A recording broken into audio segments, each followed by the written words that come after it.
thank you very much to a very popular former First Lady, hopefully First Lady again.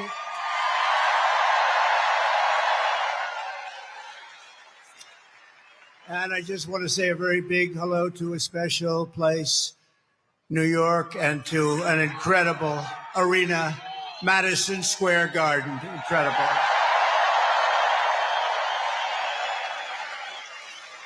And then we have all of the people that could fill it up 10 times. You take a look at outside what's going on all the way down to the river, the beautiful, beautiful Hudson River. They're outside watching this now at levels that nobody's ever seen before. They've never had it.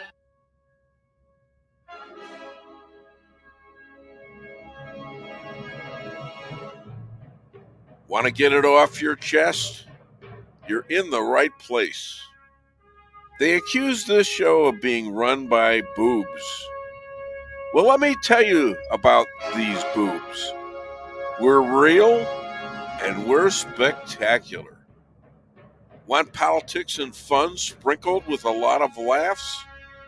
Heard in every state in the Union and 770 cities around the world. We just finished 15 years of broadcast excellence. Now in our 16th year, the Dave Weinbaum Show is streaming live all over the world.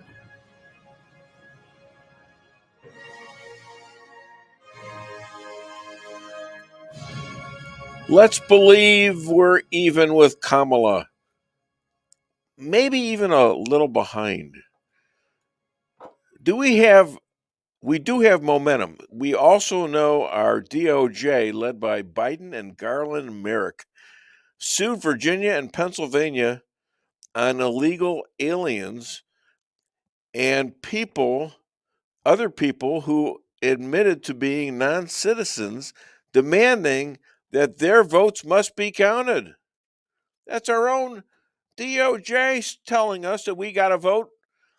We can have our votes eliminated by non-citizens. These states and Trump immediately filed against this to the SCOTUS, Supreme Court. And with the exception of 3 judges, Jackson, Sotomayor, and Kagan, voting has stopped it. It shows a difference between now and 2020. The other problem is the Dominion voting machines not being aligned with state laws. It's in position to cheat just like they did in 2020. Trump just announced a $10 billion, not million, a $10 billion lawsuit against CBS for false statements and the changing of Kamala's 60-minute interview by top management. This is what should have happened just before the 2020 election, when 51 of our intel moguls lied in unison to get voters to believe that Hunter Biden's laptop was a Russian hoax. It appears our quarterback, Donnie J, has this figured out. USA voters are in the last seconds of this tight race, and we must vote with 9 other people. 9 times. Early. 9 times. How many times? 9 times. Well, you can't vote 9 times, but you can bring 9 people. You get that? We got to finish off Kamala and the Dems in Congress as well. Go early. Those who let things happen lose to those who make things happen. Let's go kick some election ass. I'm thrilled to be back in the city I love, and thousands of proud, hardworking American patriots. You're with me. We're all together. We've always been together. And I'd like to begin by asking a very simple question. Are you better off now than you were 4 years ago? I'm here today with a message of hope for all Americans. With your vote in this election, I will end inflation. I will stop the invasion of criminals coming into our country. And I will bring back the American dream. We need the American dream to come back home. Okay, we're here. It's November the 1st, 2024. My wife and I are wearing our garbage accommodations. Hi, honey, you look great in that. It's a little big on you, but okay, it looks good. You comfortable? Yeah, I'm gonna go run my route after the show. You're gonna run the route? Yeah. Okay, baby. Yeah. Well, I gotta make a confession because you know what? In fact, I'm a little pissed off. Who invented this? I invented this. 20 years ago by doing this in McDonald's drive-thru outside and doing traffic control there. And I still do it. I have people that would have witnessed me all doing this. And yesterday, one of my best employees shocked me when I opened the door thinking it was a customer or a crew person. And it was him dressed like me, even looking like me, having the same glasses like me, having the hair hat, and having a finger like this. It was embarrassing. I will be sharing that to your page. Yes, I know you will. so People took pictures and everything. Well done, Mark. You did a very good well job. done, Mark. And, well, you know what? I can't be too mad about it because I thought it was kind of cool, actually. We got a great show for you today. We've got the rabbi calling in early because the times have changed in Israel. Always a lot of news in Israel. We got J.J. Bradshaw. Hopefully he got the message. It was 10:40 now for him. Elad Hakim is calling from Boca Raton. He's liable to get moved to the Supreme Court if he's a big Trump fan. And then we've got, let me think here. We got we got Chris Adamo. He's always great. And finally, here's something that's really cool. This is Jeff Zink's going to be on today. You know, he's running for Congress in Arizona. That is a real hot spot in Arizona.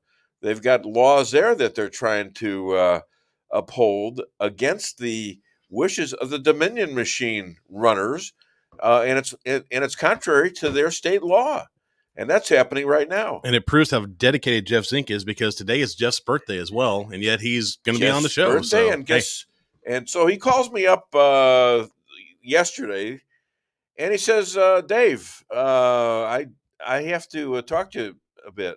I says, "Oh, well, what's going on?" He says, "Well, a French news outlet, I think it's French 24, but I'm not sure, France 24, and he says they want to interview me tomorrow."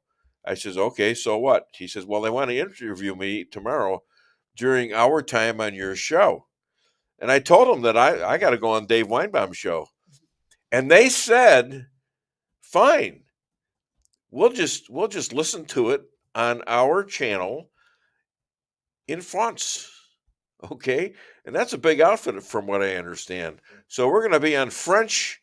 We're going to be on French TV or radio, whatever they got. And maybe I'm going to thank them for the French fries. Bonjour, mon amis. There you go. Yeah, what's that? Said bonjour, mon amis. Bonjour, yes. Mon amis, yep. Yes, which is hello, my friends. I know French fries. That's about it. Yep. All right, look who we got right now. Let's start him off because he's got a lot of stuff to relay to us. Wait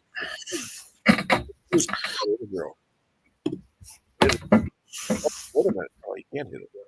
Okay. See, I'm confused. All right, wartime rabbi. You send him dollars, he gets gear and helmets, modern helmets to the soldiers, and he brings them in person. He's been a weekly guest for 15 years. Please welcome the official rabbi to the Dave Weinbaum Show, all the way from Israel, Rabbi Moshe Rothschild.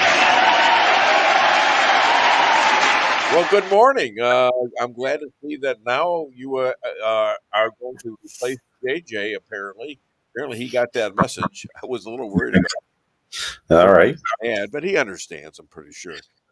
So let me ask you a question. Was 10/7/23 a wake up call for Jews everywhere? Well, we certainly felt that way on 10/8. The question is, it's now more than a year later, and let's see how people are feeling now. But just last week in Chicago, an Orthodox man was shot. Yeah. Orthodox Jewish man was shot, and they just yesterday declared it a hate crime. Until now, the police wouldn't do that. Remember, Illinois is a very liberal state. They'll vote for Harris. But what the media isn't mentioning too much of in this shooting was that the guy was an illegal immigrant. He came over the border illegally, and that porous border, that Biden and Harris refused to close. And now it should not be accused. It should not simply be a hate crime, but it's terrorism. You're talking about a guy who screamed Allah Akbar, a 22-year-old guy, and then and he shot a Jewish guy. And then when the police and the first responders came, he shot at them. This is terrorism, but I'm sure it's not too much out there because A, because it's a Jew, but B, because it's a liberal state and the election's on Tuesday. They don't want to say that the border allowed a terrorist in, but that's really what happened. Well, you see, I'm wearing a trash outfit, and you've seen me before doing my job. Yeah, and I do this. It seems like when you wake up someday and everybody's doing what you're doing and have been doing for over 20 years, 20, 30 years. And suddenly they're wearing the same thing you are. It's like I've come into my own here, so to speak. Yeah. And I'm stylish for the times. You became a Halloween costume. I saw that guy wearing the same thing. Yeah, you saw that he works for me. That's Mark. Yeah. Supervisor. He's been with me for about 25, 30 years, so he knows. He dressed exactly like I did. He stole my act. Okay. It was funny as hell. I mean, the nobody knew about it. I mean, I didn't know about this, that he was going to do that. I was opening the door. I was getting ready to say hello to the crew. I had just gotten there. And I was opening a door for some guy who was coming out. And suddenly I look up and it's him dressed as me. And he even looked like me, wearing the same glasses that I wear, having the hair hat, having the finger, oh my God. Like looking in the mirror. Look at this. There's my, I'm giving you the finger right here. See that, Rabbi? I see that.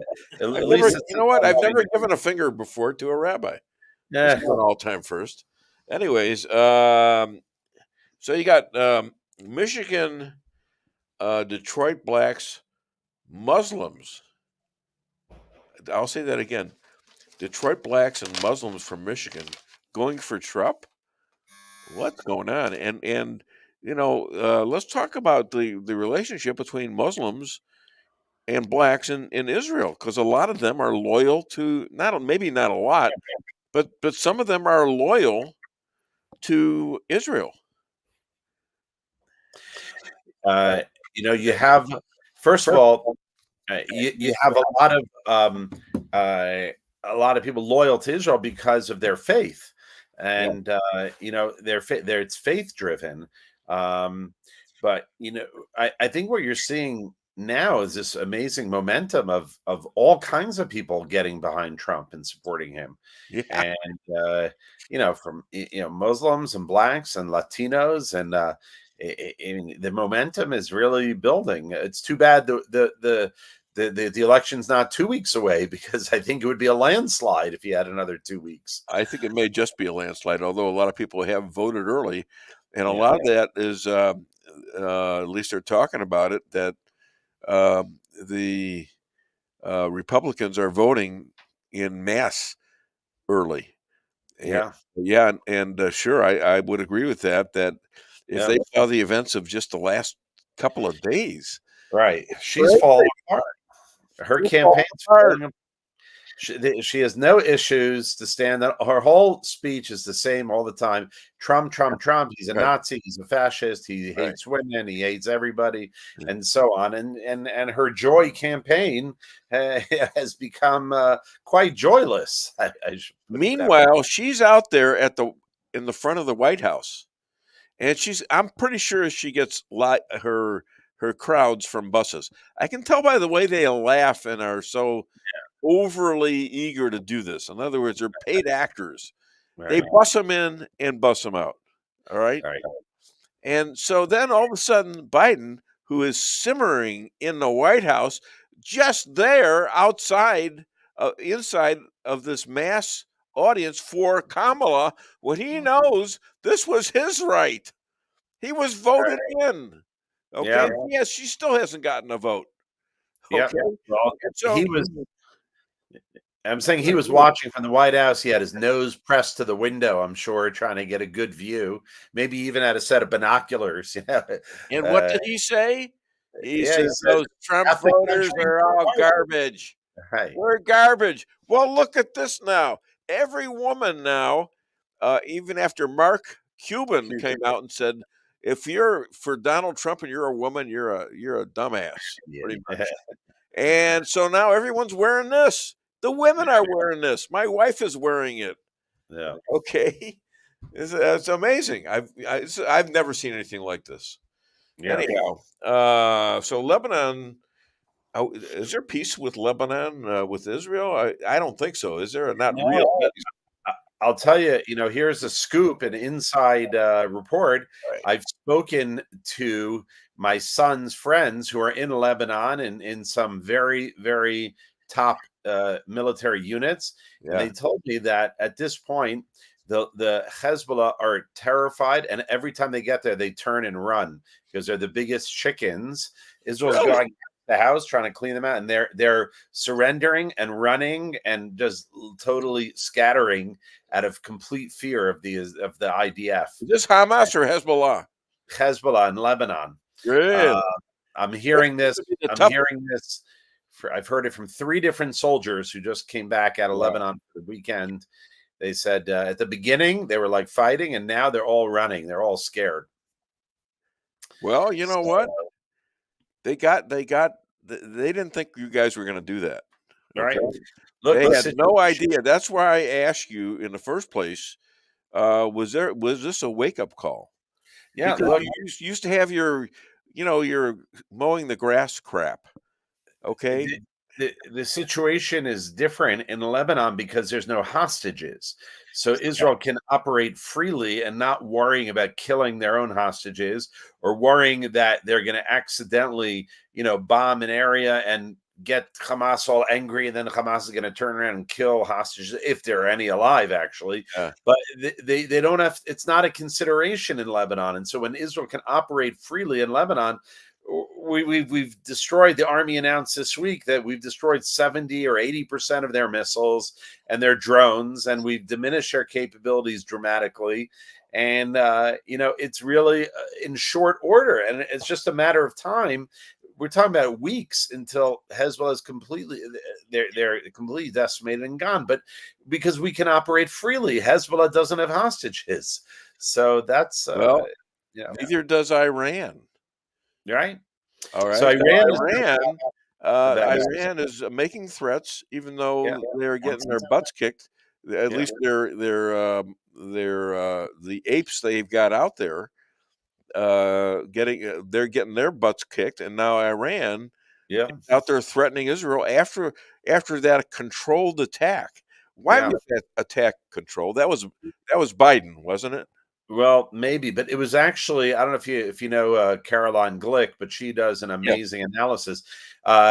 She said it was actually a brilliant attack. What they did was because Biden had restrained them, but what she said was what they attacked were installations that were nuclear but were not declared as such. So the Biden administration couldn't say anything, and they destroyed all the nuclear fuel and everything they needed to produce them, and triggers and all these things. Yeah. And officially, according to the JCPOA, whatever it was, and Israel was not allowed to attack anything nuclear, but they could attack military installations. So Iran hid they're not dumb, and what they did was they declared certain nuclear sites as military. So Israel very cleverly attacked the quote unquote military sites after Biden had warned us not to attack any nuclear sites. And in the meanwhile, they have no capability of producing fuel for their nuclear projects.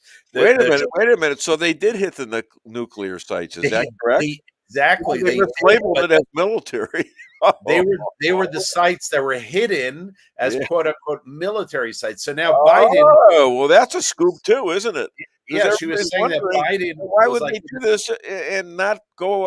Everybody thought, well, Biden stopped them from doing the nuclear thing, and the hope of getting a. Right. So in other words, Iran has 2 sites that they declared as nuclear sites. And what they did was then they have 2 or 3 other sites that they hid, and they called them military sites. So Israel attacked those. I thought you said they were smart. Yeah. Well, no, they were clever in the sense that they called them military sites, so that they were open targets. Not only that, Israel destroyed the entire capability of all the surface to air missiles that they received from Russia to defend the skies. Israel destroyed all of them. So the thinking was that for our next strike, we can literally, like Lebanon, like Gaza, we have complete freedom of movement in the air because they no longer have any air defense system, which Israel destroyed 100% on this attack. So it was actually quite a good attack, but it wasn't against the oil. It wasn't, and it was clever because we didn't tick off Biden, and if we did, he couldn't say it publicly. Yet we had a tremendous strategic victory. Well, let me say this: you've got citizens in Lebanon that are not terribly unfriendly to Israel. Yeah, you've got citizens in Iran that love Israel. So where is that going to go? How are you going to nurture that? Yeah. So those kinds of things that you just said, Dave, make me quite optimistic. I feel in a certain way there's still a long ways to go, but I think we've sort of passed a midway point in that we're really spanking the Hezbollah. Hamas is on the run. We've had some good strikes against Iran. And we have support, like you said, in Iran and Lebanon. It's a matter of time till we hit that tipping point where I think the Iranians take back their country. Maybe we go back to pre-79 where the Khamenei came in, and we go back and hand back the country to the Lebanese. And I think we're moving in that direction. And people forget that the U.S. hostages, Iran took hostages, they were there for 440 days, something like that. Talking in 1979, right? Exactly. These things take a long time. And Jimmy Carter tried to free them, and it was a disaster. And these things take time. And Ronald Reagan, like a Donald Trump, they gave him the hostages before he even got in office, I believe. Yeah. He came in and they got scared. It really demonstrates what strong leadership does and strong rhetoric. And Harris, no one believes a word she says. Wow. She's a San Francisco liberal, more left than even Bernie Sanders. But I mean, I don't even know that she cares, because you know what? I don't think she figures. Look how far I've come. Yeah. I don't even think she expects to win. I'm wondering if she really wants to win. That's not an easy job. Yeah. I think Trump, in his heart, he loves Americans. He loves the American people. That's true. And people appreciate that. He's always been for the working man and woman, and he loves the American people. You get a sense that Kamala and the Democrats, they hate America, and they want to change everything about America. You don't get a sense that they love America, the Democrats. Yeah. And Trump, in this election, you're seeing his love of Americans, coming out. Yeah. Well, speaking of somebody else that loves Americans, AOC, she puts flyers up written in Arabic, but it's backwards. Yeah. I mean, it's Hebrew or so. I don't know what the hell she said. It's backwards. And I guess they took it down, but So deleted it. But still, she's trying to stump for Harris, trying to get the Arab vote with the Palestinian lovers. Yeah. That's too funny. What do you think about Trump? Now you're an Eastboard kind of guy, New Jersey, and you're very familiar with New York. Yeah. What did you think of Trump's Madison Square Garden performance? I think, first of all, it was a great idea. Going into the Lion's Den, New York is the bluest of the blue states. And for him to go into New York and pack the Madison Square Garden, I think it's a sign of strength. And he's going. And they were lined up to the river. Yeah. And he river to the sea. They wanted to get it. But, they were lined up to get in. He's also stumping in New Mexico. I saw that. Yeah. A red state and Nevada, places that he traditionally, that to me is confidence. And he shows that he cares about people. Well, yeah. That may not even be voting for him. And it might actually turn one or two of these. Yeah. Virginia, Nevada, I think. But Nevada's for him. Yeah, they say he's got a little lead in a lot of the. You know what? I think that's BS. I think that he's got a larger lead than they're saying. Yeah, is my thoughts. Because remember last time, 2016, he didn't have a chance to win on according to the poll. Yeah, one poll had him down 17 points. Right, okay? And Hillary is a weapon in itself. It's a weapon, so people stay home and not vote. Yeah. Exactly. So we'll see what happens Tuesday. All right. So any other rabbi rants or scoops? No, I think I've given you some good stuff today. But no, another scoop. You give me a and I'll get you some kosher ice cream when you come out here. Okay. I'll have you scooping ice cream. That's a kosher ice cream, right? Maybe I'll wear my Dave Weinbaum costume when I come out. Well, you know what? Maybe you should be honored because I had Jeff Zink. You know about Jeff, right? Yeah, he'll be on the show too. But he actually got out there and directed traffic with his cowboy hat on. Okay. All right. So other than DaveWeinbaum.net and tell them about your book, where can they buy your book and contribute? You can go to our site, secretsofthehebrewbible.org. You can get yourself a copy. And if you want to contribute to our organization, you can go to israelalliance.org or facebook.com/Israel Alliance. We'd love to hear from you. I've got a question. I know you know a lot about the Army now with the situation going on. Yeah. Are rear admirals in charge of hemorrhoids?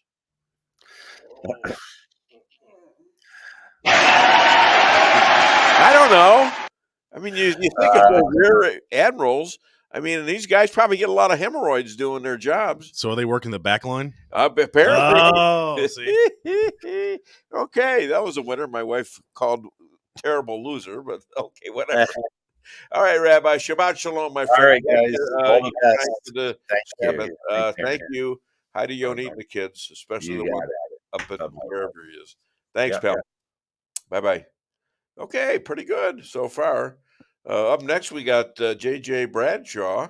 He'll be coming up. And after that, you got Elad Hakim. Boy, does he love Trump. So we're getting some interesting comments here. Oh, let's see. But let's start here. So we got Pastor Pat to start off with. All right. Pastor Pat, the official pastor to the Dave Weinbaum Show, and also the official mother to J.P. Maxwell, the producer. Looking good, sounding good. Let's go, team. We win. And I got to remember to say hello. I didn't introduce you guys. Here's Lisa Ann Weinbaum, which is LAW. She is the law. And she went with the program, even though she's the law. She bent over to be able to dress like me. And J.P. Maxwell, who didn't dress like me, but he had no warning. No, I didn't know we were doing anything. No, I wasn't going to call you early and wake you up or stuff like that. But anyways, he is here, and he's the producer. And we got Rick Henderson out in Salem, who does all the clips and the bits and does a great job with him. And what was I going to say? Oh, you got the JJ. Yep. Yeah, you got the messages. Yeah, next comment from JJ there on the screen. JJ. If you're a Dem, You can vote 9 times. You think? You can't say that in this show. I think they tried to. Joe Dalton, good morning, and he had a little. He sent me a little bit about a piece of candy that looked like Donald Trump Happy Halloween. Oh, candy corn? Yeah, I've seen that. Candy corn. Yeah. Rick Camino. Oh, look at that. It looks so much like him too. Good morning. Good morning. Yes. So this is from X, by the way. So human being. Wow. Mm-hmm. She is a psychopath. Is that from X? That's from X. Wow. And right. It's continuing here. Well, oh, this is interesting. Yep. Human being. I wonder if that's Elad. She will be used to bring in the NWO, New World Order. This human being says, I escaped. This is interesting. Mm-hmm. Human being, so much cheating going on, but we are seeing it. Okay. This time. Yep. Yeah. And this time, all right. Yep. And have a great day, my Jewish friends. Sicilian New Yorker, living in South Carolina for the Second Amendment. Shalom. We're going to play you. We got to play him a Sicilian bit. All right. So when you get that, we got to. We're with you. We're with you, Tony. Whatever your name is, hit it.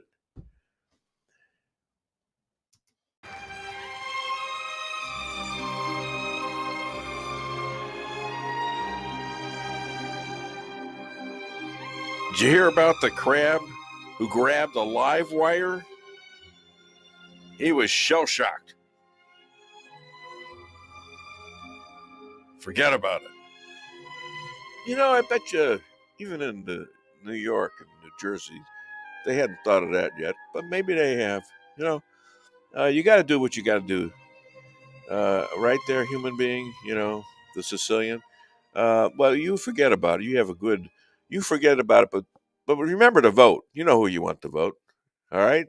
And that world information is pretty interesting to know who you are. John Jeffrey Bradshaw, another Israeli intelligence coup. Yeah, go Netanyahu. I mean, they're all scared of him now. You know, remember all these idiots out there, and they're still out there in this country. You know, these people are now still shooting Jews. They shot a guy in Chicago. I don't know if he killed the guy or not, but I saw one guy. It was on one of the reels that he's being thrown out of a restaurant in Oakland because he's a Zionist and he's a Jew and he's wearing a little Jewish hat with a Jewish star on it. And the guy won't serve him. He's yelling at him to get out. He says, "I don't have to get out. You're committing a crime here." And he says, "Are you a Zionist?" He says, "I don't have to tell you that." I says, "I came in here to get fed. Now, if you don't like it, why don't you call the cops? Let them handle us." And it ends with him dialing up the cops. You know, everybody's tough, all right? Everybody's tough till they get hit. That's Mike Tyson. Everybody's got a plan until they get hit. Look what's happening. They're running away. All these tough Hamas guys, all these leaders have been killed. And everyone that signs up, almost everyone within a week now, they're dead.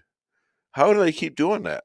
Well, they can't do that forever, can they? To the point that the next one's up don't want to say, "Oh yeah, I'm the leader now." They're like, exactly. No, they won't even run for it. I'll wait for the election. Yep. I'll wait for the election like we should. It's amazing. All right, commercials. Let's do them and do them now. Hit it, please. Your home is your castle. You don't need unwanted hassle. Don't let those creatures move in to stay. Let us protect your investments. That's what we're all about. Plank Termite and Pest Control will save the day. Plank is locally owned and family operated right here in Rolla, a Google preferred business. Our customer service and your satisfaction is our #1 goal. So call Plank today at 368-3333. Plank Termite and Pest Control will save the day. Honey, what are you doing?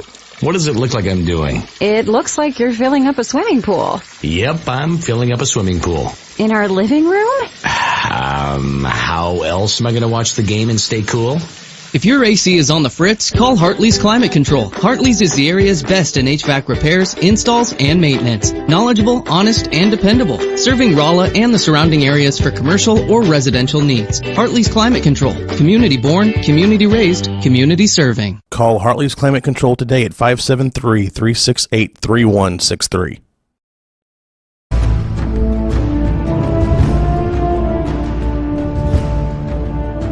Never be too coy to tell your friends and family about koi sushi and hibachi. Celebrate the best Chinese-Japanese restaurant in the Midwest. Call 573-426-5551 to make a reservation or order takeout. Locally owned, 1808 North Bishop, Rolla, Missouri.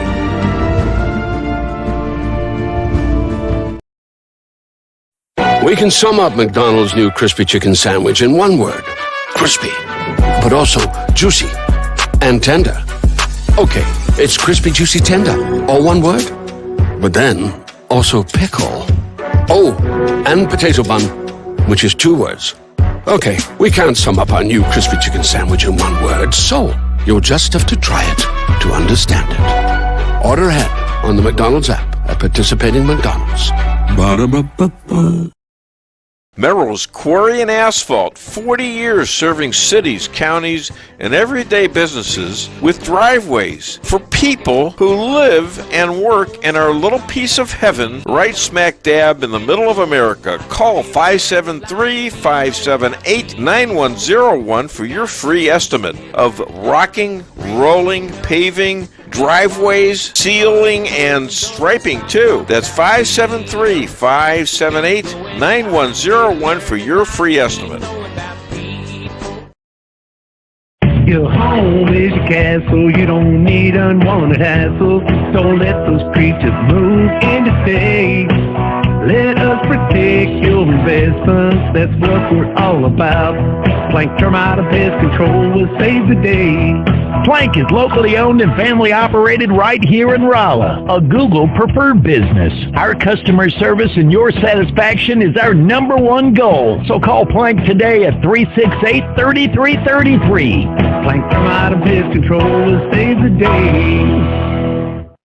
At your locally owned Price Chopper, our standards are high because we know yours are. See for yourself what an incredible fresh selection of grocery items we have in store. Talk to our expert meat associates about what you're looking for. They're happy to meet any special requests like custom cuts, or see our expert produce associates on how to pick out the best fruits and vegetables.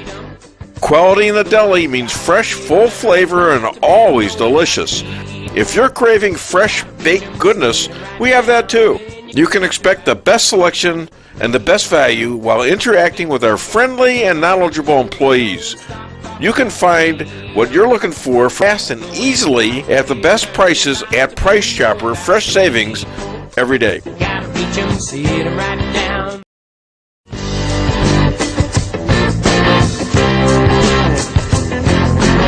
A-Car Real Estate, where experience matters. 532 million sold since 2003, the number one sales volume in Phelps County. As a client for decades, I can say they are the best in mid-Missouri. Call 573-368-7355. That's 573-368-7355 for the best real estate experience you'll ever have. Gotta reach 'em, see it right now.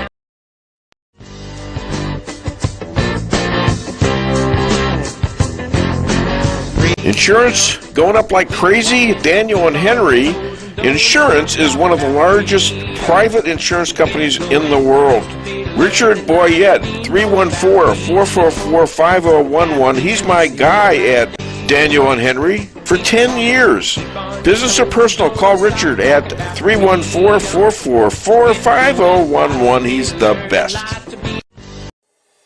Maybe it's for a kitchen you've always wanted. Maybe it's just to have a little extra room. Whatever the reason you're considering a new home loan, it's good to know that Town & Country Bank will guide you in the right direction. Our experienced local lenders are here to help you with a new home construction, remodeling projects, and fixed and adjustable rate home loans. You can even start the process online by clicking Online Mortgage Center at tcbanks.com. Smart, friendly solutions. Town & Country Bank. Member FDIC, Equal Housing Lender.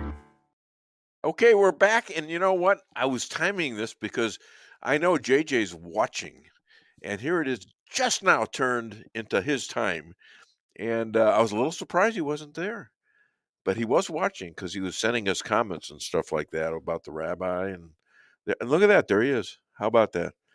All right, well, maybe he's about 10, 15 seconds off, but that's good stuff. Ladies and gentlemen, I want you to meet my friend.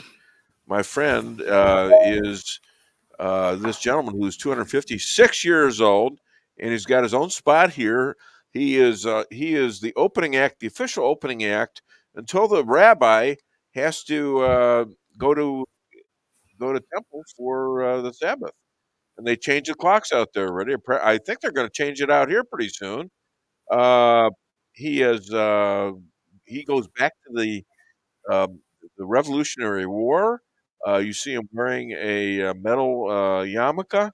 He usually keeps a tinfoil hat over his head just to keep all that stuff that he's accumulated over the years. Please welcome all the way from Rolla, Missouri, John Jeffrey Bradshaw.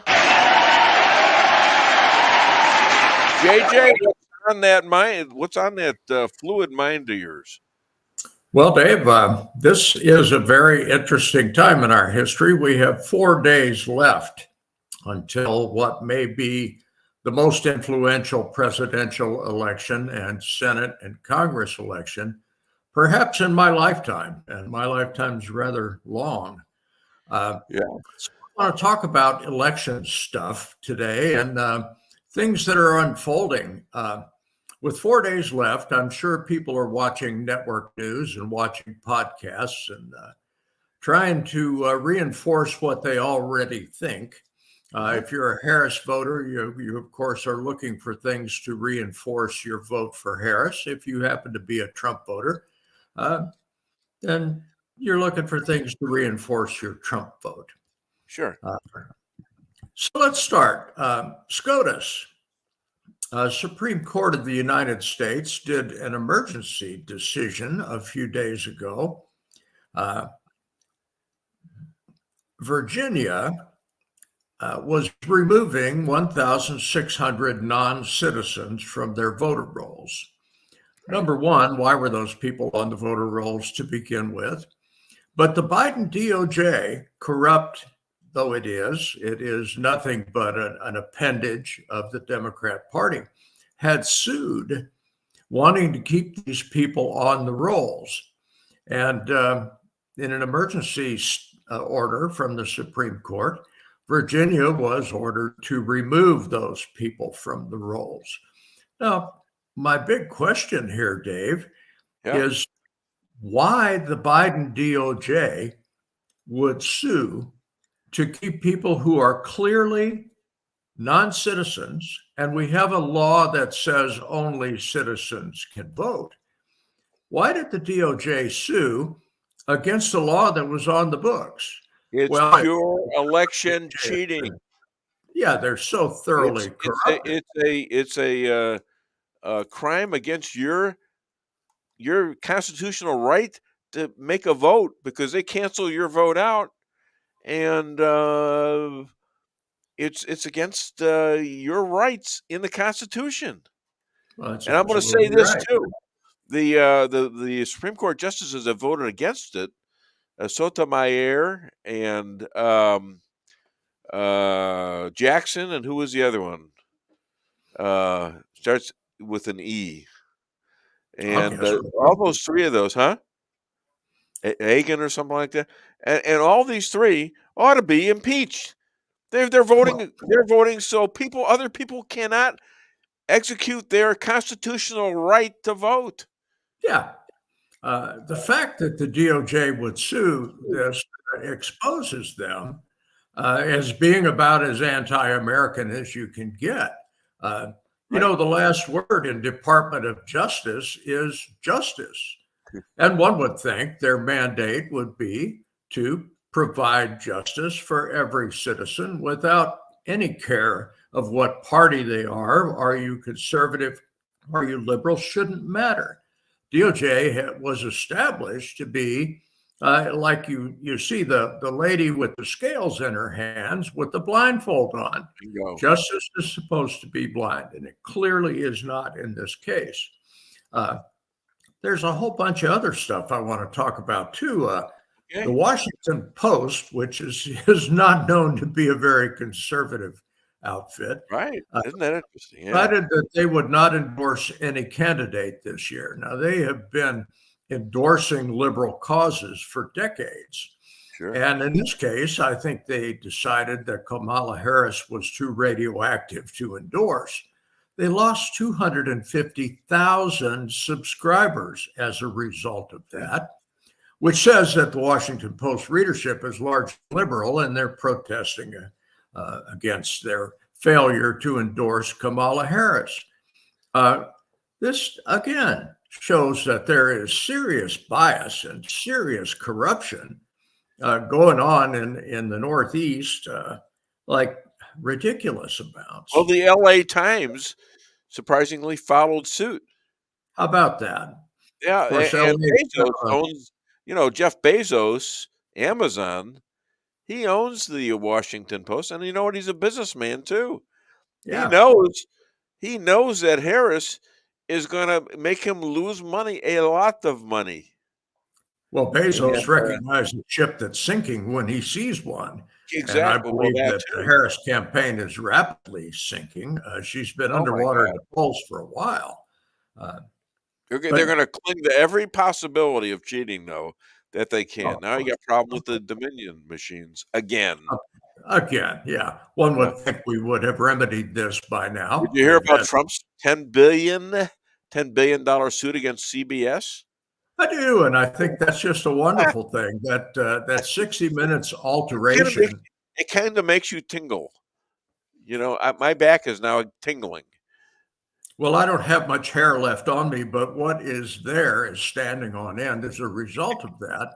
I hadn't planned on talking about the 60 Minutes, but it is clear now that CBS is not going to release an unedited transcript of that because they had an opportunity, didn't they? They would be caught with their pants at their knees. It is clear, at least it's been alleged, and there's enough people alleging it that it's probably got a kernel of truth in it, that they altered her answers. Actually gave an answer for a different question with regards to Israel. That shows their left-leaning bias as well. Sure. Now, Dave, you voted early. I voted early. I hope all of your listeners and viewers have voted early. So far, as of Wednesday, there have been 55 million early votes cast, which is record-breaking. And it's record-breaking for the following reason.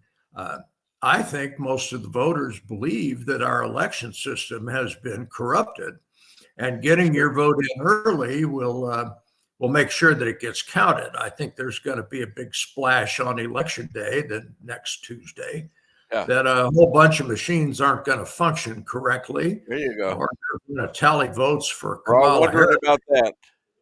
Well, of course you wonder about that. They did it in 2020. They're going to try to do it again. Fortunately, we have about 100,000 lawyers that are going to be standing in polling places to assure that such things don't happen. Let's talk for a moment about Joe Biden. Joe Biden's garbage comment. And I have a little background for that. Tony Hinchcliffe apparently thinks he's a comedian, and he spoke at a Trump rally. And he mentioned Puerto Rican garbage. Well, I looked into that. And here's the fact. Puerto Rico is an island. It's not a very big island. Right. And they have suffered hurricane damage and other things. Their landfills are nearly full. And the EPA, they are subject to our EPA, radical rabid morons that they are, has said, we're going to close those landfills. You got to put your garbage someplace else. Puerto Rico then did what New York City has been doing for decades. They put the garbage on a barge, they cruise out 10 miles to the west of Puerto Rico, and they dump it in an ocean. The stuff, heavy stuff sinks to the bottom, the rest floats. That is the island of garbage that this gentleman was talking about, not the island of Puerto Rico itself. However, you notice what the mainstream media did with that. They didn't bother to look into the politicians. It took me all of 20 minutes to find the facts of this thing, but they're not shackled by the facts. So they claim that somebody at a Trump rally said Puerto Ricans were garbage. Well, okay, here comes Joe Biden. Anytime that Joe Biden opens his mouth, stupid falls out. Sometimes a whole lot of stupid. And in this case, Stupid Joe said the only garbage I see out there are his supporters. Well, obvious enough, right? I have watched the clip 10 times. That's exactly what the man intended to say. Right. But the White House transcript put an apostrophe there. Right. Put in an apostrophe. That changes the meaning of this. There's a big problem with that, isn't there? There's a hell of a problem with that. We have a law on the books that says transcripts shall be verbatim and be part of the permanent record. So things that the commander-in-chief says are transcribed and they're put in the record. Now, anybody can go and do this, though. Why would he say this? Assume I grant you that what he said is what you're saying now, that these are Trump supporters and they're trash. Okay, so why would he say that? Well, guess who was outside during this, giving a speech to 100,000 people right in front of the White House? That would be Kamala. Kamala. And you know what? He's sitting there thinking to himself, I'm sure, what just happened to me? Look at this. I'm in the White House. I should be out there. She shouldn't be out there. I should be. I was the guy that was ripped off. They all told me I was fine. I got 14 million votes. 14 million votes. And she's out there with no votes. And look at me. They tore me down. And it wasn't justice. Okay? So that's Joe's take on it. What do you think? Don't you think that this was a feeble attempt on Joe's part to torpedo her campampign? I'd be looking to do it even if I was. He had a Trump hat on. I'm not sure that Joe is conscious enough to actually intend to torpedo her. I think that this was just stupid falling out of Joe's mouth. It happens all the time. He's good at being angry and striking out at people. He is very good at that. That's what he did that. And the fact that the White House altered that transcript, it really kind of frosts my cookies. We have laws that are in place that these folks don't bother. They can't be bothered to even look at them. Speaking of Miss Kamala's dismal campaign, normally when an incumbent, in her case a vice president, is touring around speaking with crowds, she'll have the local representative or the local senator with her, ostensibly to follow in her coattails, her contrails, if you will, and garner some votes for themselves. If you look at her campaign, the locals aren't doing that. In particular, John Tester of Montana absolutely avoided being on the stage with her, said he wouldn't do it. Why? Because he's in a precarious Senate seat. He's got a good chance of losing, and he's afraid that if he stands on a stage with Kamala, he'll sink with her. Yeah, that was Joe Tester in Montana, or John Tester. Won't campaign with her. And if you look back a ways, there's a whole bunch of other representatives and senators that won't campaign with her. And a lot of them are using Trump in their speeches, and they're Democrats. How about that? It's like they're running as Republicans. They're actually mentioning Trump policies. They're desperate. Dave, we're looking at a campaign, not only Kamala Harris's, but those downstream votes. Oh, it's going to be real important for Trump. They are being sunk by her. And I good. have a question.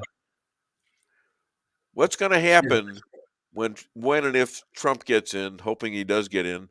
What is he going to do about all these lawfare things? What's he going to do about all those people in DC jails for nothing?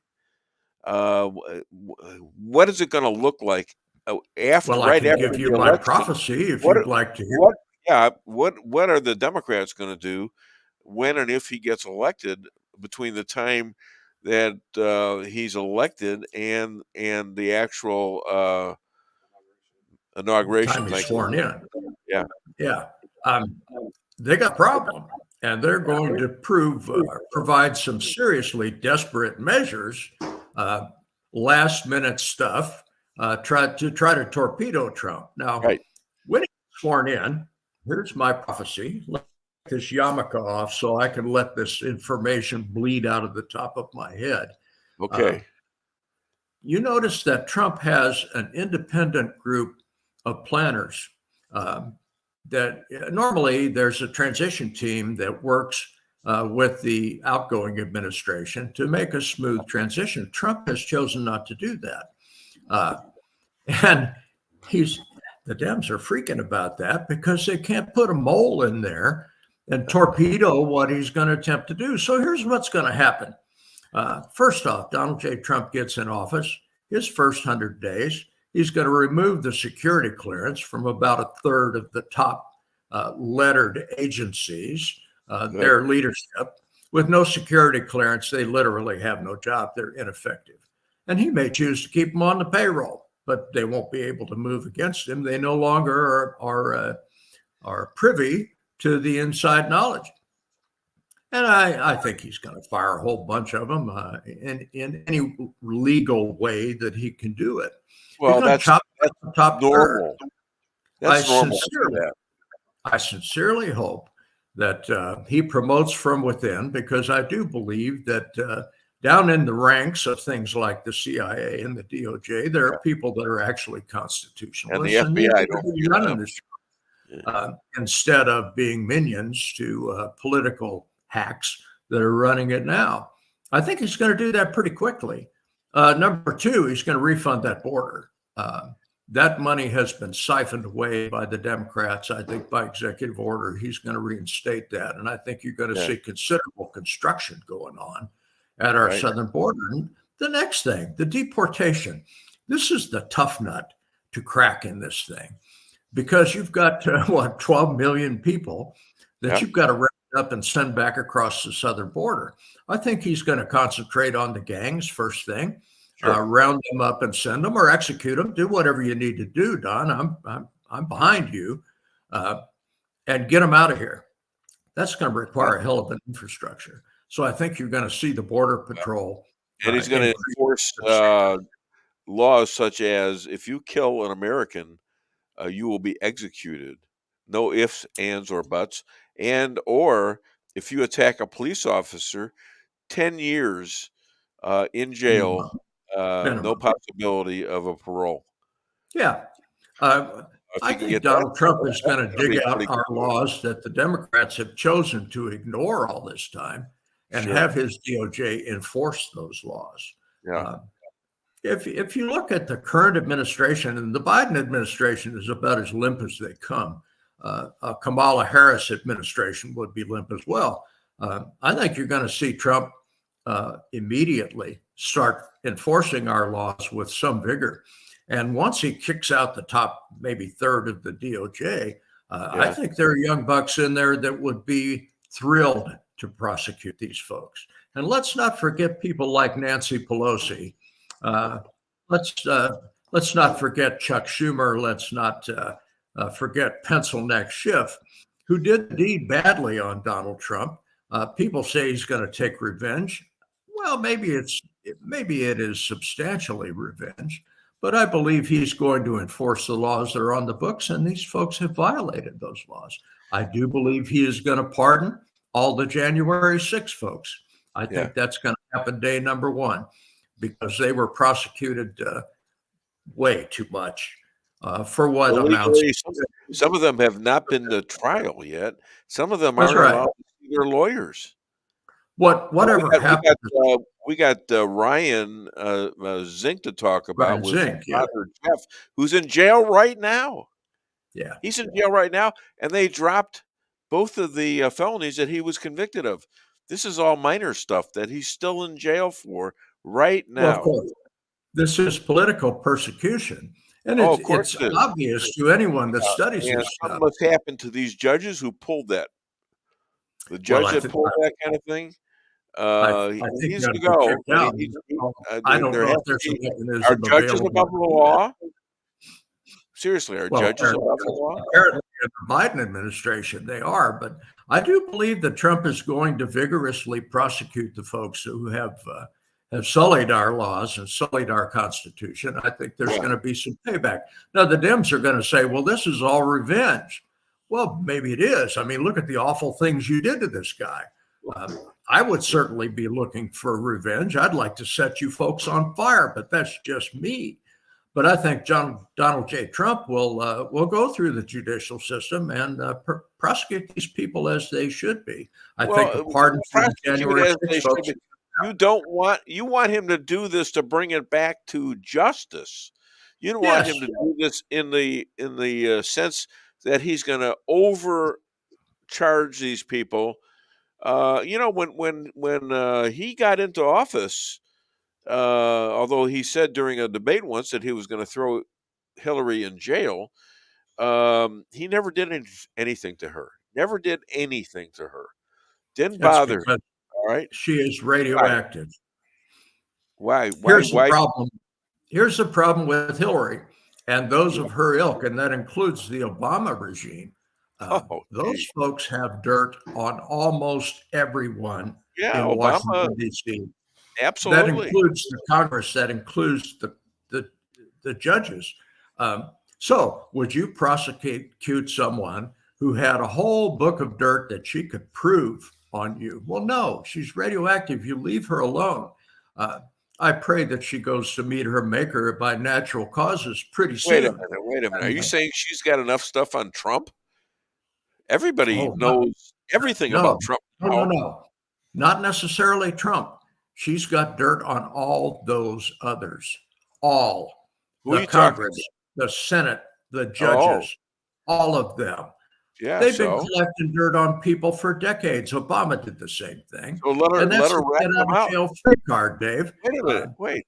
Let her rat them out or punish her. That's what law is all about. Right. But that whole house of cards falls when you start doing that. Let's take Epstein's little black book. Why has that thing never been published? Because there are too many names in it of folks that you know. So, that's radioactive as well. Now, will Trump stir up that hornet's? I sincerely hope so. Well, you got two guys claiming they're leaving the country. One of them is Bill Gates. Yeah, see you, Bill. Yeah. I suggest you take your company to Ireland. They're a very corporate-friendly country. Yeah, they are, as a matter of fact. So, Dave, we are 4 days away from a serious election. Is my prayer and my desire that the Republicans take this thing and steamroll it. I hope there are so many votes in the conservative side that whatever cheating the Democrats choose to do will be ineffective and it won't affect the output of this thing at all. That's my desire. That's my prayer. Yeah. Maybe it'll happen. Maybe it won't. I guess we're going to find out Tuesday night, aren't we? Yeah. You know what? We've done about everything we could. We voted. And we got it over with. Mm-hmm. So you guys, I know it's the last day you can vote until, I don't know, they're not open on the weekend, are they? They are not. I said, what about Monday? Monday, but you're not allowed to do late voting or absentee voting on Monday. It stops today. Okay, guys. Well, you can go in there and vote, can't you? You can go in there today and vote. All right. Okay. All right. Well, get your butts after this show. You stay and listen. That's an order. anyways, you guys got to listen to this show and then get over to the voting areas and get it done. Get it done. We need you. Take 9 people with you. 9 people. 9 people. Yeah. 9 times. 9 times. 9 9 people. times. 9 times. All right, my friend. Other than Dave Weinbaum.net, where can people find you? My friends know where I'm at. My enemies, I hope, never know. Dave, it has been my pleasure, and I'll be talking with you next Friday. Never tell. And listen, I love having you on the show, as you know. Hi to your lovely wife. And you have a great weekend, my friend. Let's hear it for John Jeffrey Bradshaw. Thank you, sir. Thank you. Oh gosh, we're moving along here. By the way, if you want to call the show, it's 573-578-2700, or you can also reach us on Facebook, Twitter, Rumble, and YouTube. I have to really think that out now because we got so many places we're publishing to. Every once in a while, and I haven't done this for like a year and a half. I'm sorry. Go ahead. I want to make a correction to the information you provided. The courthouse is open like the first Saturday. It is? From tomorrow? 8 to noon. And it specifically says here that it will be open 8 to noon on November 2nd. That's tomorrow. Correct. Very good. See, correct. I was going to say, I thought it was open the first Saturday of the month. Half a day.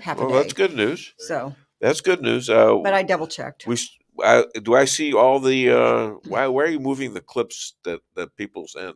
No, that's just Is that the same stuff? Yeah, we didn't get any new ones. Not yet. All right, you guys. Well, it's showing we got people watching. Now that's just for our courthouse, right? I don't know if that's for every courthouse in the state of Missouri or Phelps County specifically. Yeah. Okay. Yes. All right. So coming up next, we got Elad Hakim. That's going to be a lot of fun. Let's talk about some stuff here, and you guys can comment on it or call me. I do a lot of prep here.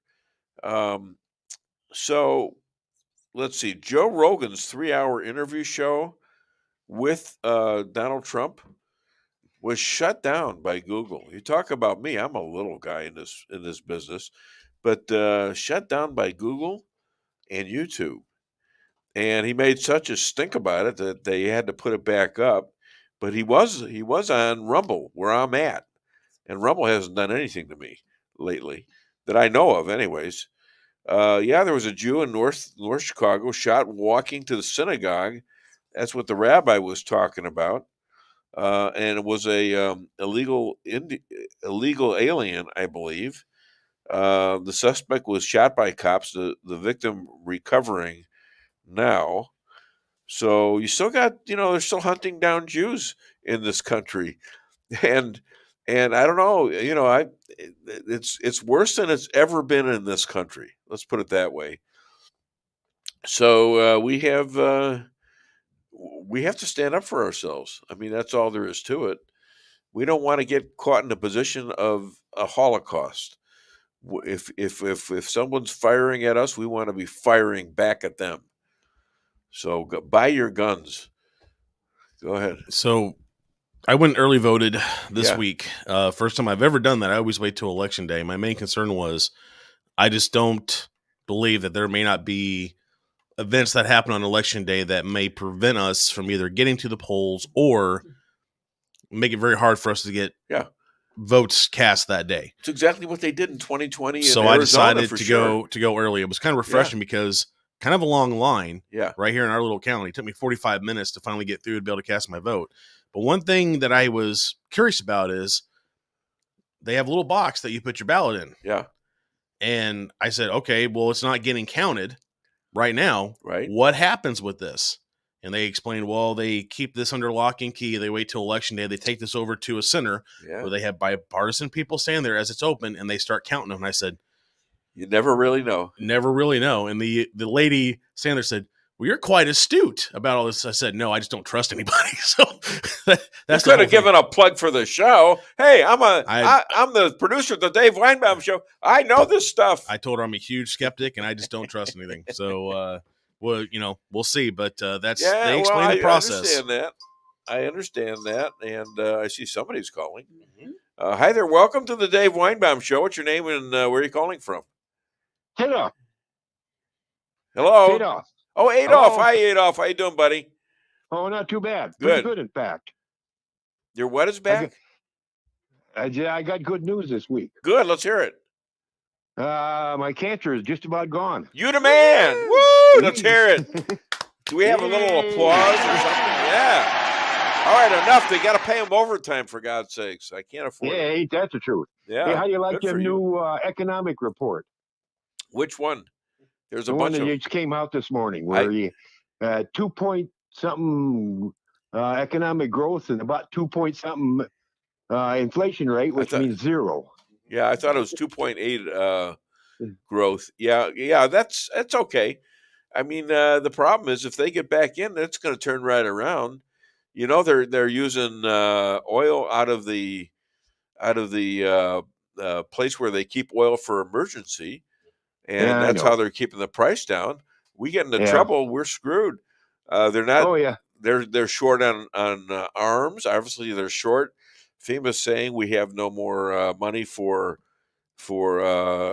hurricanes. Okay, this is you're seeing what they're doing with money. That's not where it's supposed to go. Okay, well that's it. So they're wasting it. So now they want more money for the hurricanes because they spent it all on illegal aliens. What the hell's that? Yeah. That's ridiculous. A friend of mine used to work for FEMA once in a while when there was disasters. Yeah. I'll have to tell you the story. He'll give you a story about how FEMA works, and it's disgusting.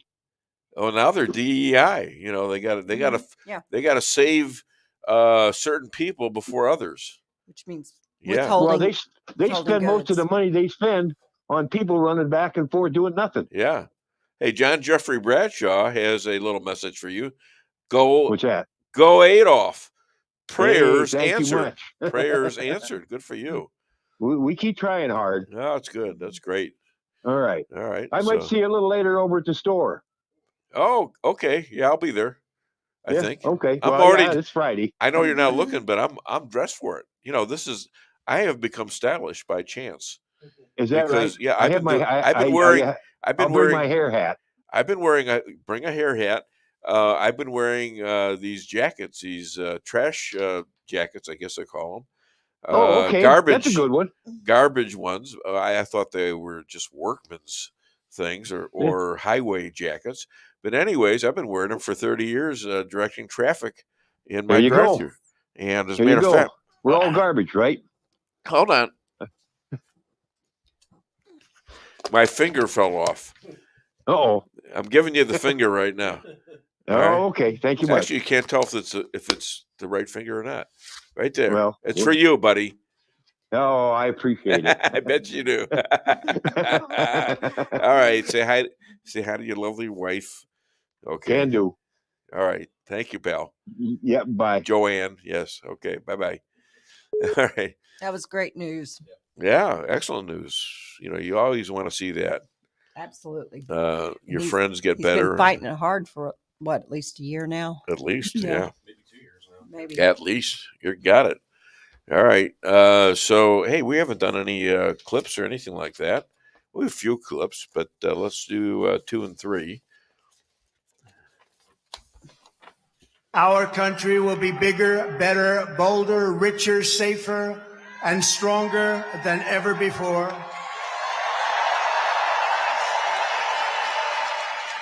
This election is a choice between whether we will have 4 more years of gross incompetence and failure, or whether we will begin the 4 greatest years in the history of our country.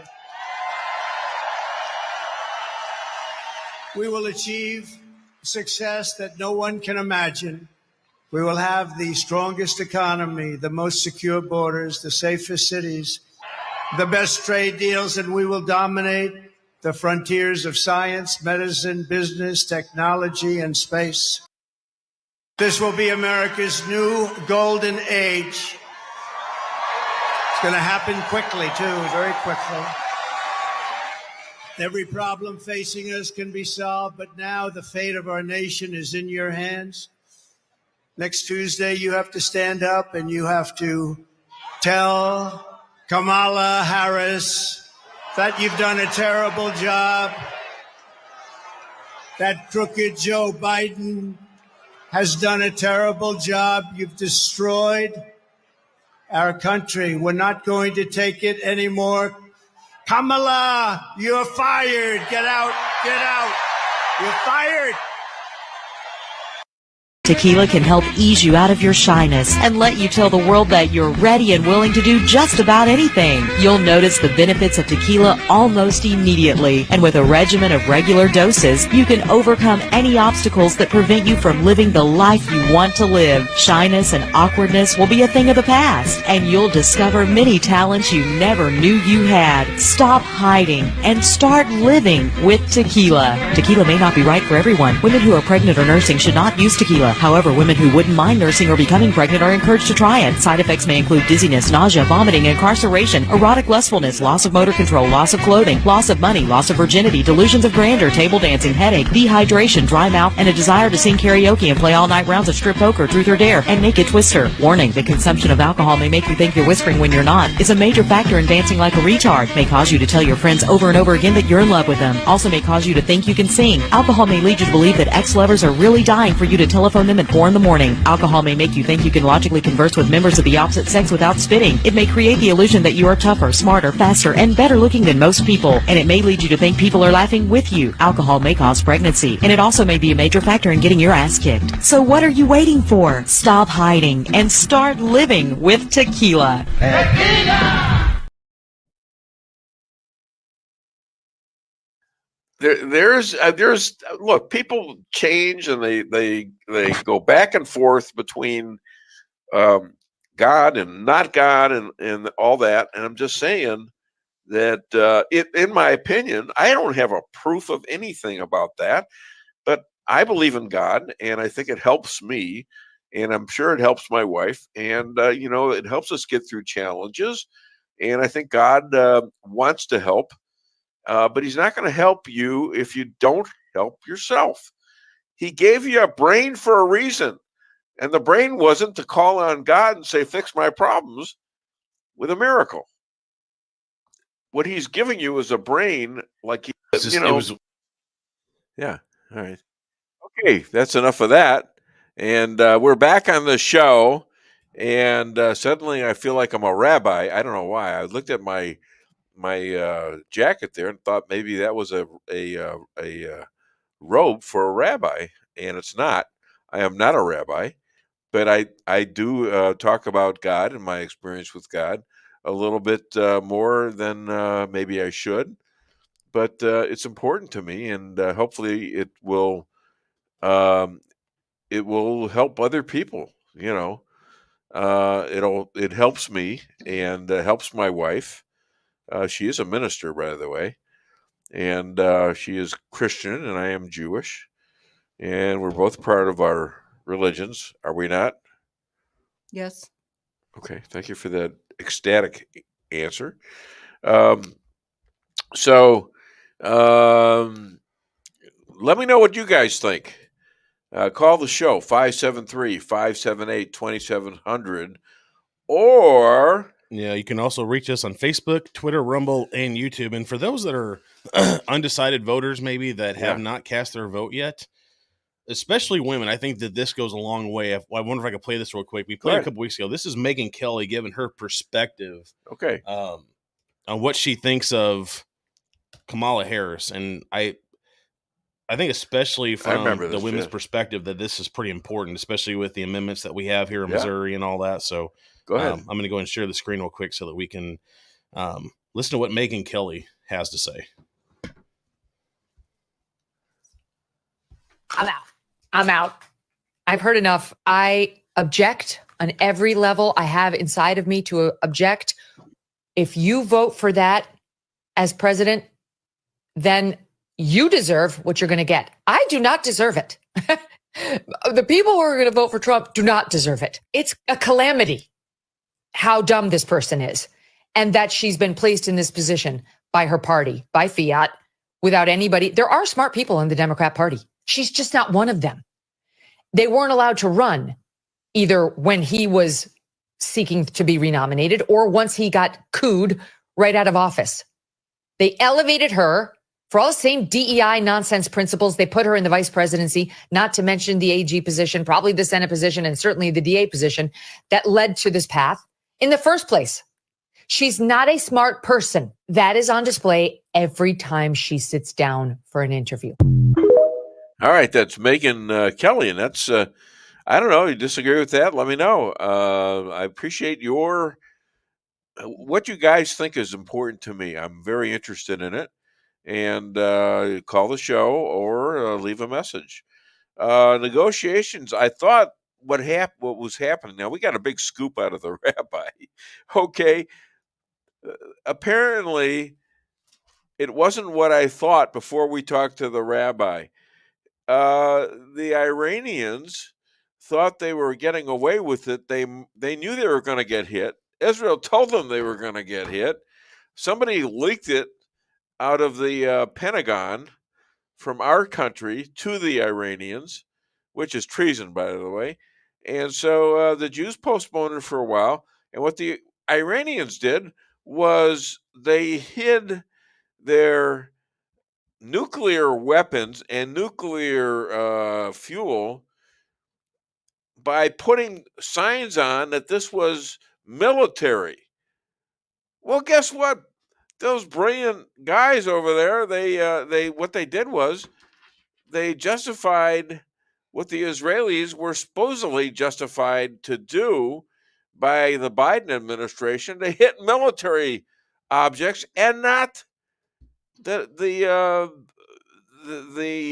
nuclear weapons stuff or fuel. Okay, this is incredible. So they actually got to do it. And what is Iran going to do about it? You know, it was their fault. So here we go.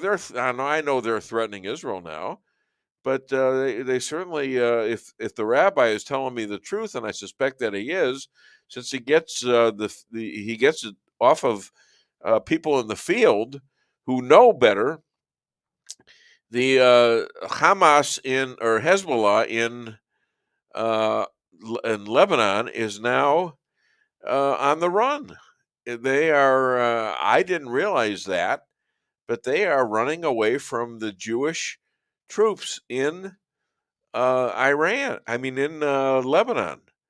And I know there's going to be a push for the Lebanese populations to overthrow their government and take back the country away from the terrorists. The Arab terrorists are running that country and took it over in the early 80s, I believe it was, 82 roughly, 1982. Remember all those soldiers that were killed in 1983 in Beirut, Lebanon? Well, you know what? They got two of the guys who were the leaders of the Hezbollah back in that time, who planned and executed all those 241 soldiers from the U.S. in the barracks, and they killed them. The Israelis killed them. And, I wonder if anything has gone, if they were even thanked, because they were on the list of people to go after for the United States. They killed 241 of our soldiers. So isn't that interesting? We're not getting told that by the news. You're getting it on this show. Okay. I think we need to do some other stuff, and then we need a commercial because we got then 10:30, 9:30. We got Elad. So let's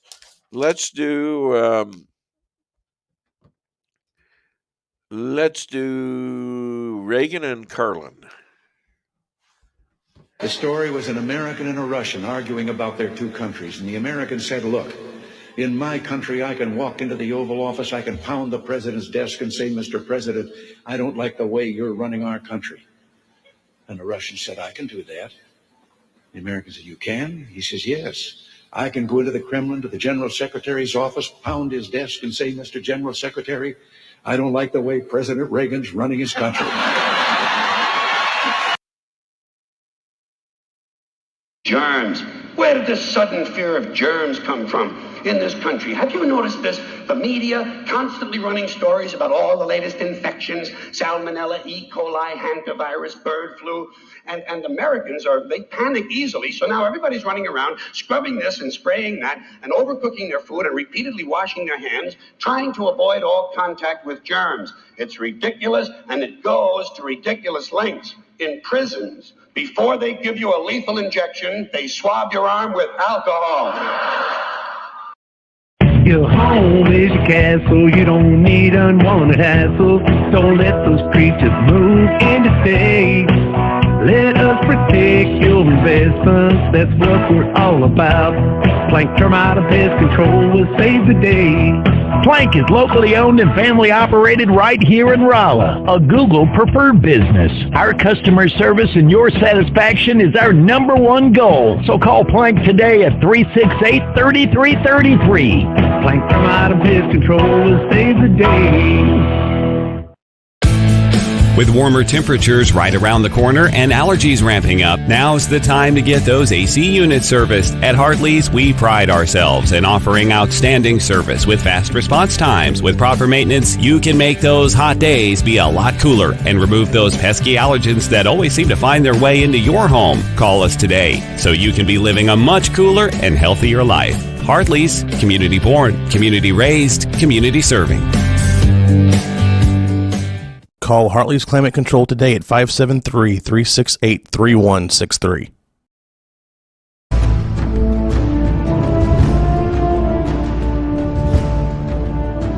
Never be too coy to tell your friends and family about koi sushi and hibachi.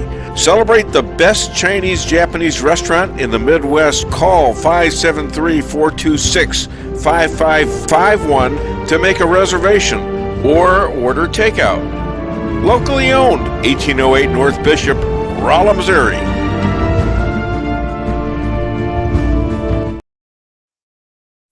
We can sum up McDonald's new crispy chicken sandwich in one word.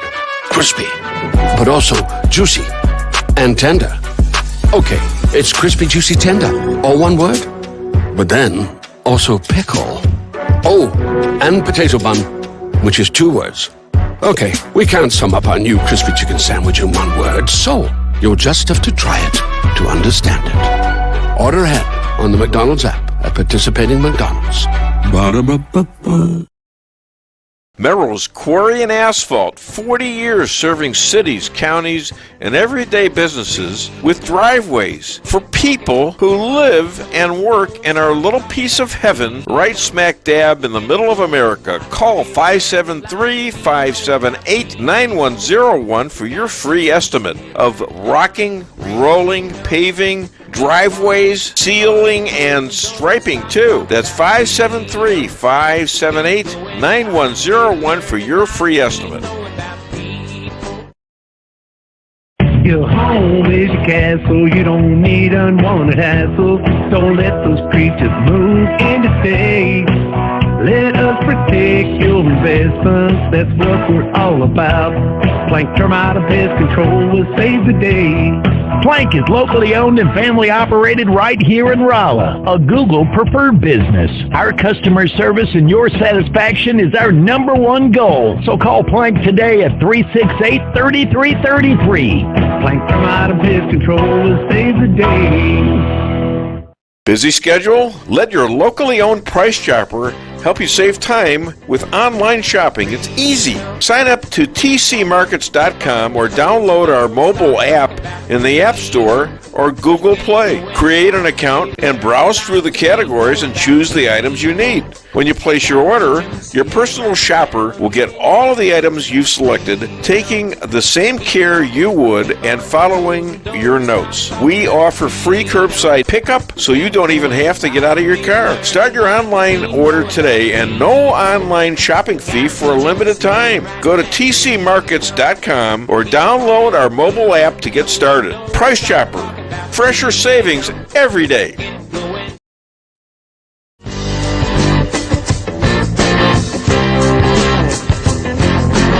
A-Car Real Estate, where experience matters. 532 million sold since 2003, the number one sales volume in Phelps County. As a client for decades, I can say they are the best in mid-Missouri. Call 573-368-7355. That's 573-368-7355 for the best real estate experience you'll ever have. Gotta reach 'em, see it right now.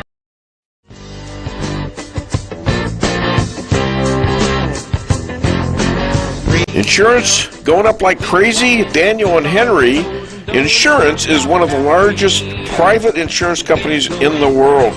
Richard Boyette, 314-444-5011. He's my guy at Daniel and Henry for 10 years. Business or personal, call Richard at 314-444-5011. He's the best. At Town & Country Bank, we are committed to providing exceptional service to our customers. We do more than just provide loans for our community. We help make dreams become reality. Whether it's a new home, farm, business, or a new car, we would love the opportunity to help. Stop by one of our 2 Rolla locations and let our friendly lending team remind you how special hometown banking can be. Smart, friendly solutions. Town & Country Bank, member FDIC, equal housing lender. All right, ladies and gentlemen, brilliant Florida lawyer, Trump supporter for the last 10 years. Please welcome Trump's choice to the next Supreme Court Justice, Elad Hakim. And I forgot to mention he's a powerhouse lawyer in Boca Raton. How are you, my friend? Hi, Dave. How are you? Long time no see. Thanks. I'm good. Things are looking up. Supreme Court reverse Virginia judge allowing 1,600 self-said non-citizens against Biden and Kamala. And the DOJ brought this upon us. Great, huh? Yeah, good news. You know, you thought that they were going to try to pull shenanigans with those in the country illegally and to keep them on the voter rolls and to have them vote. And I think it's a good first step. You know, the Supreme Court basically granted the stay. So I don't think it's the final word on it.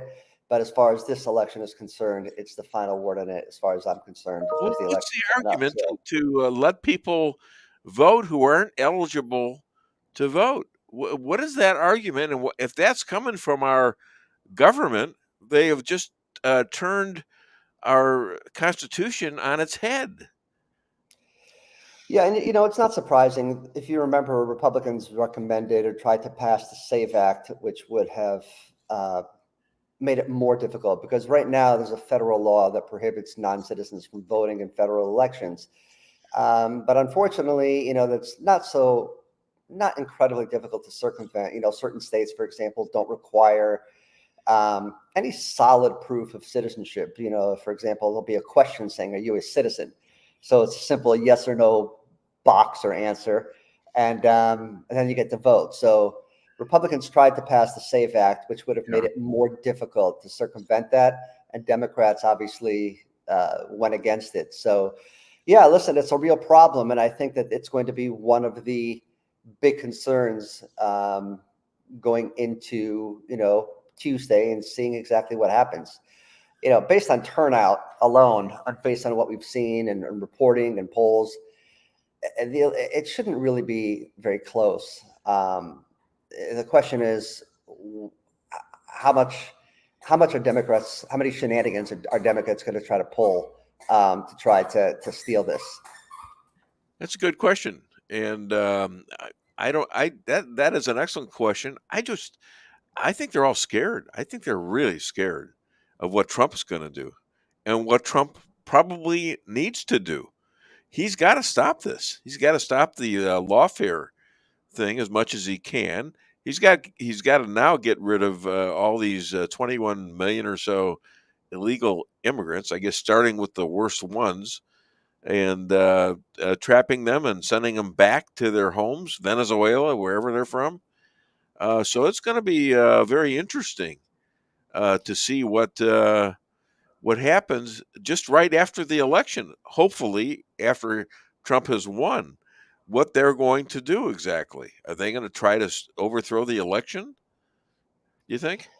Yeah, I would assume so. I don't think they're going to go riding off into the sunset if Trump wins. If we find out Tuesday, for example, that Trump won, I don't see the Democrats, patting him on the back, saying, "Congratulations, here's the key to the White House." I think they're going to try. They're going to make it difficult. There's going to be a question about certification. They're going to, likely use the insurrection type argument that he's an insurrectionist and we can't certify. I hope that doesn't happen. I think we should take baby steps and let him win first. But yeah, listen, they've been terrified of Trump from the day he came down. Absolutely. But that being said, I think that some of them are truly afraid from just a selfish personal standpoint now, because some people actually potentially face real exposure now. Unlike his first term where he kind of was learning the ropes and was trying to play nice, I think some people face real exposure now after what we found out, and they're terrified. Yeah, exactly. And I don't think that it would be a revenge type thing on Trump's behalf. I think that there are some real questionable legal things that took place here, and crimes. And I think that Trump should very well pursue those, or have his attorney general pursue those if and when he's elected. Did you know that Trump has sued CBS now for $10 billion based on their editing of the 60-minute tape on Kamala when they changed it? Yeah, I haven't read the lawsuit, so I can't really comment on it, short of to say that I do know. Do you know what the grounds were? I don't. It was just announced yesterday. I haven't read it the whole thing either. But it might involve some other people during the debate from CBS. Yeah, listen, everything is this is nothing new. I mean, it's funny. We spoke like 4 or 5 months ago, whatever it is. Yeah. Nothing's changed. It's just gotten worse. That's the crazy part. You know what I mean? You'd think that if you come back and talk to somebody 6 months later, you could say, remember when this happened? And but this has just gotten worse, and there's just been more and more exposed as to just how corrupt some of these people are. Well, and the good news is, even though there's been 2 assassination attempts, maybe 3 or so, at least it looks like he's going to win the race, if not by a landslide. I wouldn't be surprised if it wasn't. It seems like he's got the momentum. But yeah, I mean, it's been a horrible thing, and they keep getting worse and worse. It's incredible what they did. And they're relentless. It's what we've talked about from day one. I have supported this guy forever. I know. It's cost me a lot, but I am to the point, people ask me and I say, listen, I almost think it's divine intervention. I mean, I really do. I think that God intended Trump to be in this position and to save the country. I mean, I really do. You can't help but think that after everything that he's gone through. I mean, a simple tilt of the head, another 2 degrees. There. And we're not even talking about it. So, he's not even around, God forbid. So at some point you have to say to yourself, look, this is in God's hands, and he is meant for this time in order to save the country. So do you believe that God had something to do with the bullet just going into his right ear, dripping blood on his right thumb, and maybe because he had his shoes off on his right toe? Do you know what that is, don't you? I do know what that is. I never thought of it to that extent. I had some gal send me a message about that right after it happened. It's anointing someone. It was that I never had thought Moses, about it to that extent. due to Aaron, he put some ram's blood on his right ear, his right thumb, and his right big toe, and that was allegedly to anoint him. And Well, listen, this is I this mean, is an amazing thing. A kudos lot to of the miracles person been who brought that happening up. lately. Now you're Kudos to the following. person who I brought assume, that up. I didn't know that detail. yeah, I do think that it's his time. He's been yeah. through too much, and he has withstood so much that it's almost inexplicable from just a human standpoint. There has to be something else involved. Not to sound odd or anything, but at some point you have to believe and say, listen, this is just. He's gone through impeachments. He's gone through Russia. He's gone through indictments. He hasn't been tried. He hasn't been imprisoned. He went through assassinations. He went through everything, and he's still here with tremendous support. The country is in terrible shape, and he's the only one that can really save it. And I'm looking at you right now. You have sun glaring off your head. Yeah. Wait a minute. Wait. No. And it's awesome. It looks like it's holy. Maybe you're getting anointed right now too. Now turn your head quick to the right. Yeah, good. Yeah, I just noticed that. Sorry about that. Another lighting stand. It's kind of cool. I'm watching this, and all of a sudden, it's like you're in a movie with these lights going on and off, and it's the sun. It's beautiful weather here now. Yeah, I was wondering, maybe, yeah. Did you get any of the tornado? I mean, any of the flooding and stuff like that during the hurricane? We did not. Our neighborhood did not. We were lucky because really 30, 45 minutes north of us, an hour north of us, where all the tornadoes were. So maybe an hour and a half. So we were very fortunate. They weren't expecting it here, but we were lucky. We were lucky, and I think there's a couple more storms down in the Caribbean now. But look, now is the time. Now is the time to after all the talking, after all the arguing, after everything, Republicans have to get out. People have to get out and vote. And I'll tell you what, I can't believe. I mean, the fact that there are still people out there voting for her is really, really telling about what this country is all about. Because this is the first time, I disagree with Democrats, and I don't agree with the candidates that they have. This is the first time I've actually felt embarrassed. When you look at her and you listen to her, it's embarrassing for the country. Could you imagine what other leaders are thinking? They're salivating. They're salivating. It's like putting half of the world under Biden and her, who says that she was in on every decision Biden made, and she's proud of it. Yeah. Right? Okay. But Biden at least has glimpses. When Biden was her age, okay, he at least knew how to play the game. Yeah, he played the game. She is clueless. I mean, she is clueless. And I told you it's too easy to become a lawyer. It's way too easy to become a lawyer. It really is. Because she is clueless. When you hear her talking, it's embarrassing for the presidency. It's embarrassing for the country. And the fact that there are people who are voting for her without being able to articulate why they're voting for her is scary and sad.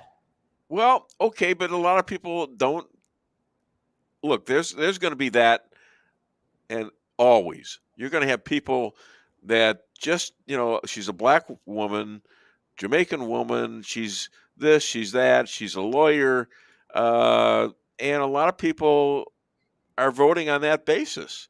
I mean, they're getting. In fact, the Obamas are trying to get black men to go vote for her and women because of her skin color. Correct. Nothing else. Correct. They're trying to shame people into voting for her. 100%. And I agree. It's happening. It's just sad. It's sad because it is a selfish way of doing things. These people are not thinking about their kids, their grandkids, and what's going to happen. And it's funny because, you talk about the Hispanic community and other communities, they're the ones suffering the most based on her policies due to the job loss. All these jobs that they would have are going to people who are in the country illegally. And Trump is hitting on that, and they don't really have an answer for that. Oh, we're going to give you this and we're going to give you that. Well, why didn't you do that when you're in office?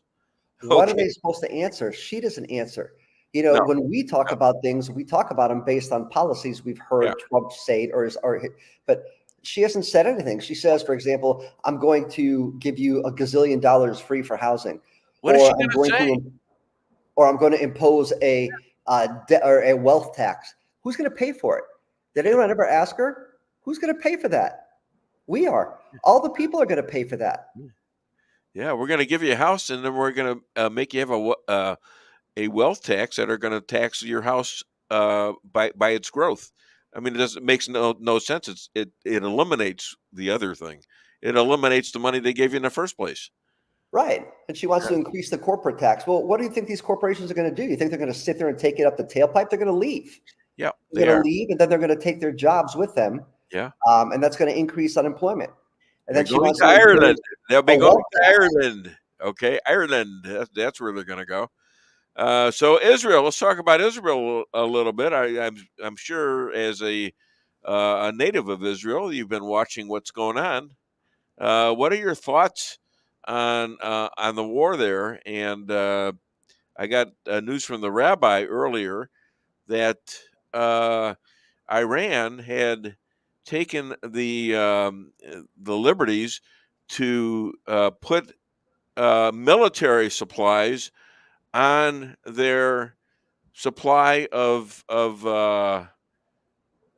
nuclear weapons and fuel. Okay, so Israel was told by the Biden administration, you can't hit their nuclear, you can't hit their nuclear weapons or fuel.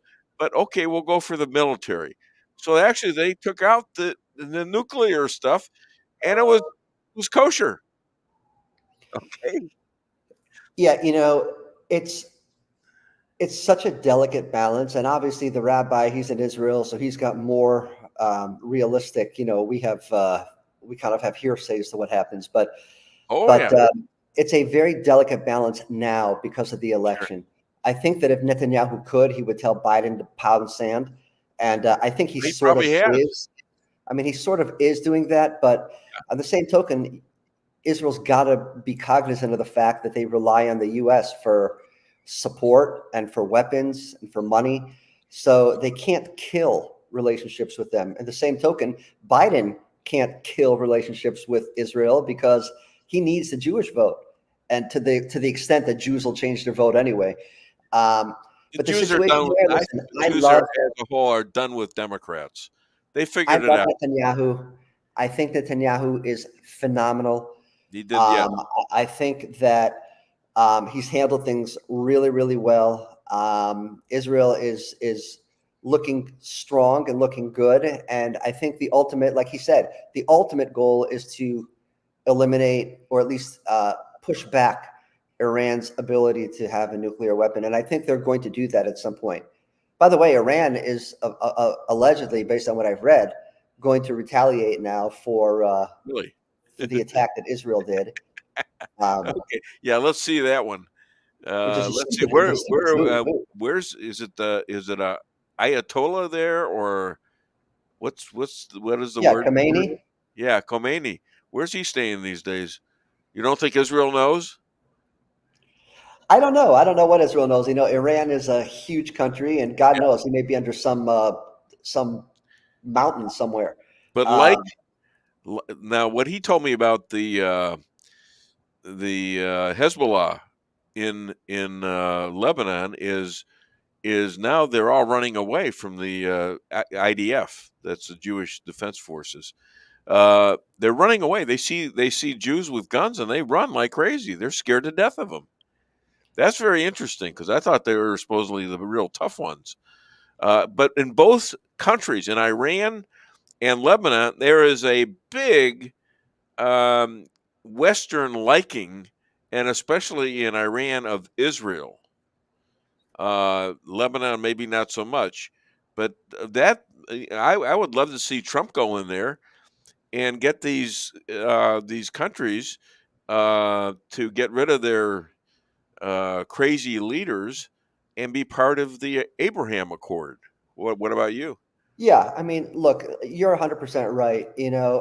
Again, I'm not a Middle East expert, but my understanding is that most of the people in Iran hate the regime there. Oh yeah, they would like nothing more than to have peace, and there's just so many factions there that it's hard to have. If you try to have an uprising, for example, you have all these factions, and then you have the regime just beating up or killing those that try to have an uprising. But yeah, I think that that's the ultimate goal. And you notice that Trump, by the way, was just endorsed by some leading Muslim leaders in, I think it was Michigan.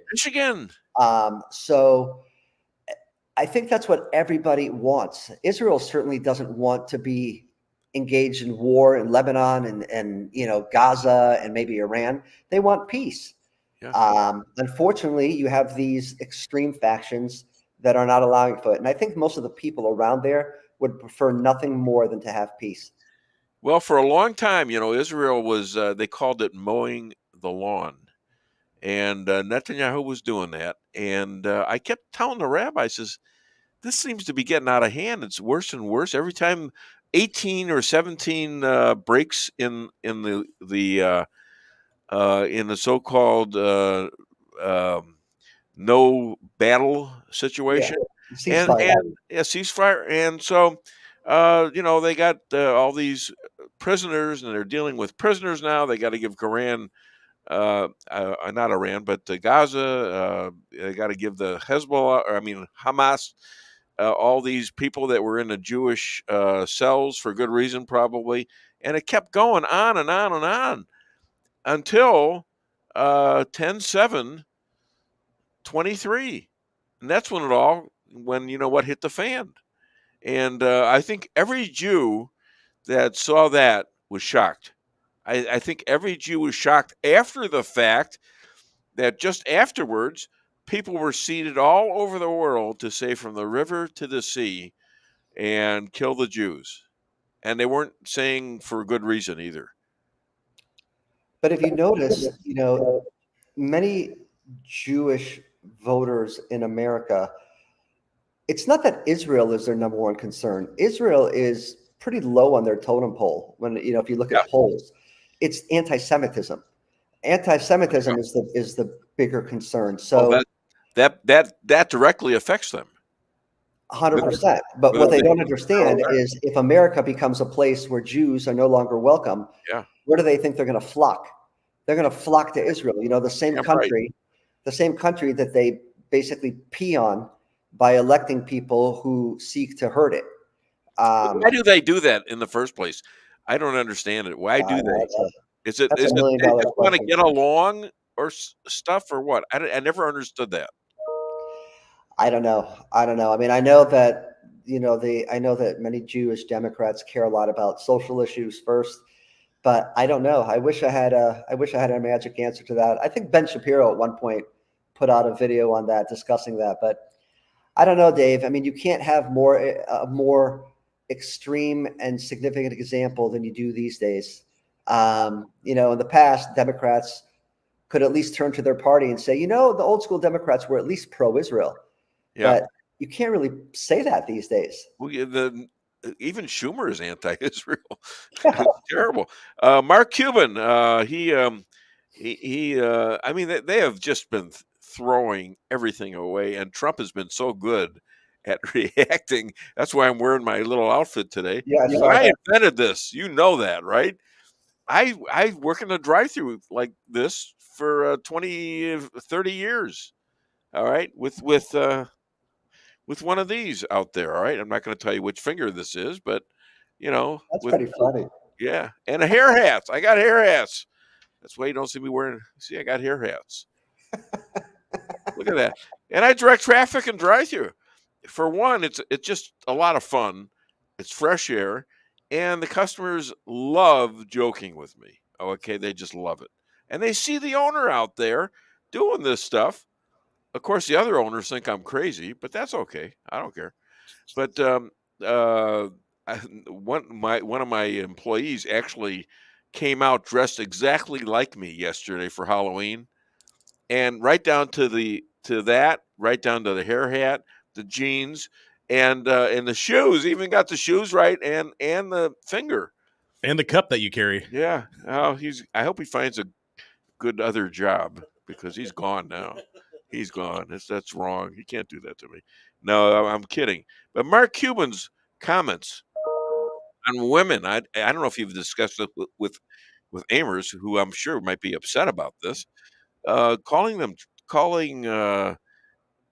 women stupid.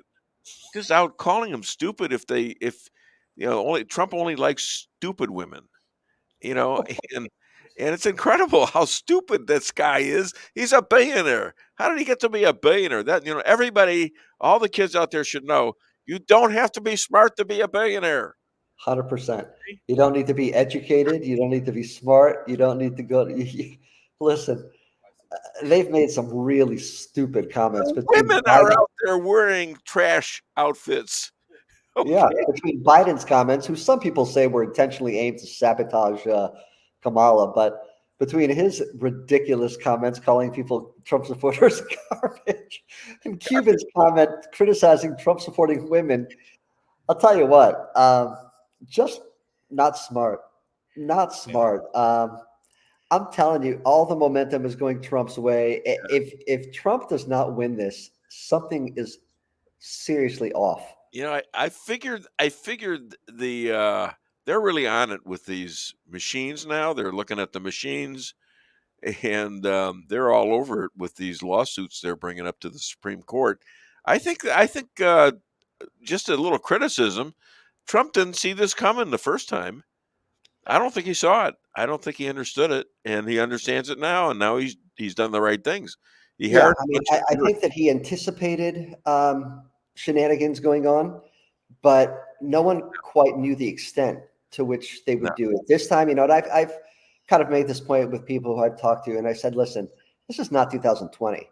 This is 2024, and if they think they're just going to pull fast ones over on Republicans again, Republicans have some really, really good lawyers in place now. For example, I think Harmeet is in Arizona. She's a great lawyer. Harmeet Dillon. Yeah, sure. Oh, yeah. She's in Arizona, which is a very important state. I'll be talking to Jeff Zink in about an hour.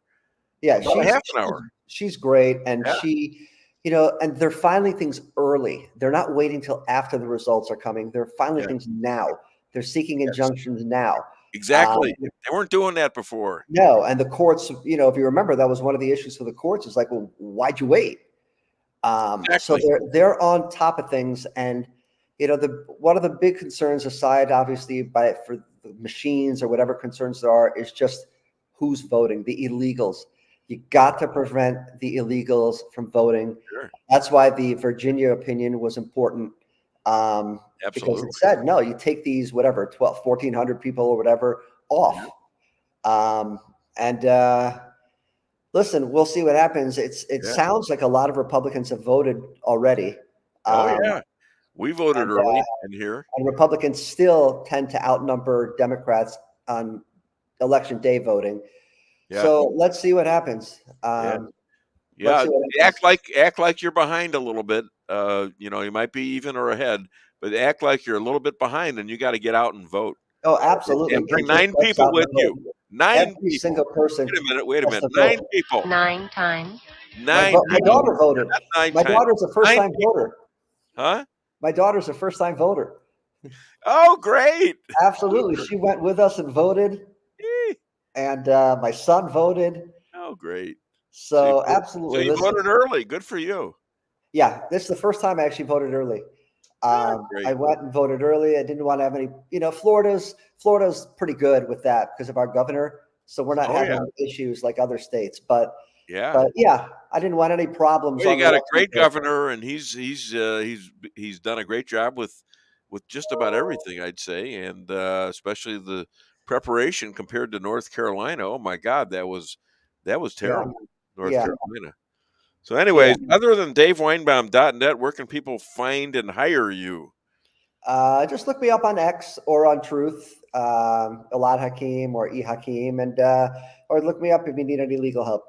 Now here's some words of advice you can use as a lawyer. If you want to find out a lumberjack's philosophy, just axiom. Okay, you got it. My wife says that's horrible. Hey, where's JP? He's right behind me. Yeah, he's right in front of me. There he is. Tell him I'm really, really happy for him. I'm proud of him. Keep up the great work, and that's wonderful news. All right, appreciate it. Thank you. All right, thanks a lot, buddy. Say hello to Amber's and the kids, okay?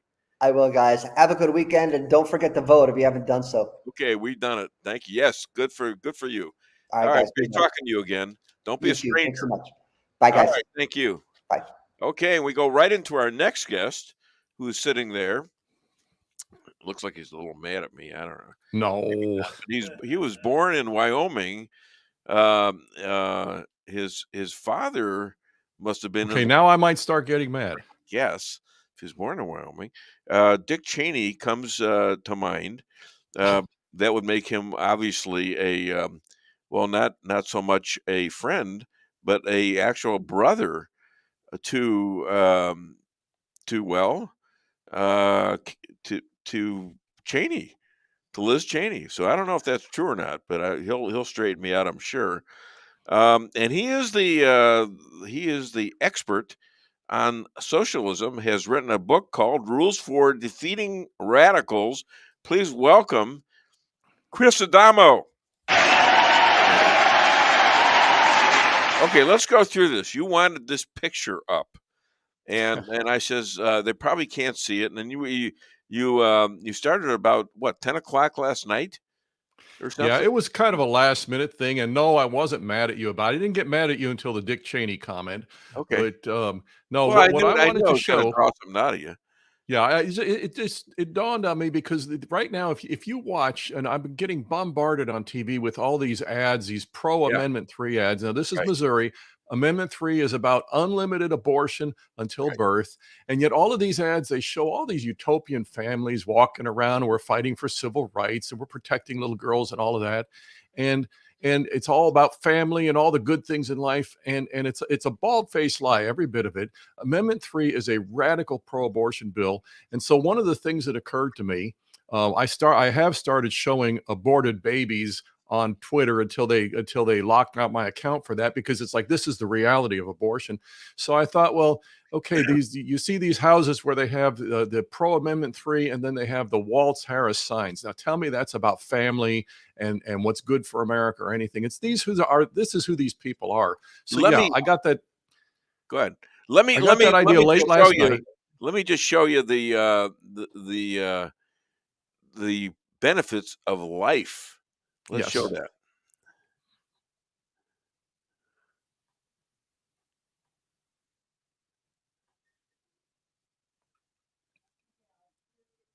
Right there. There you go.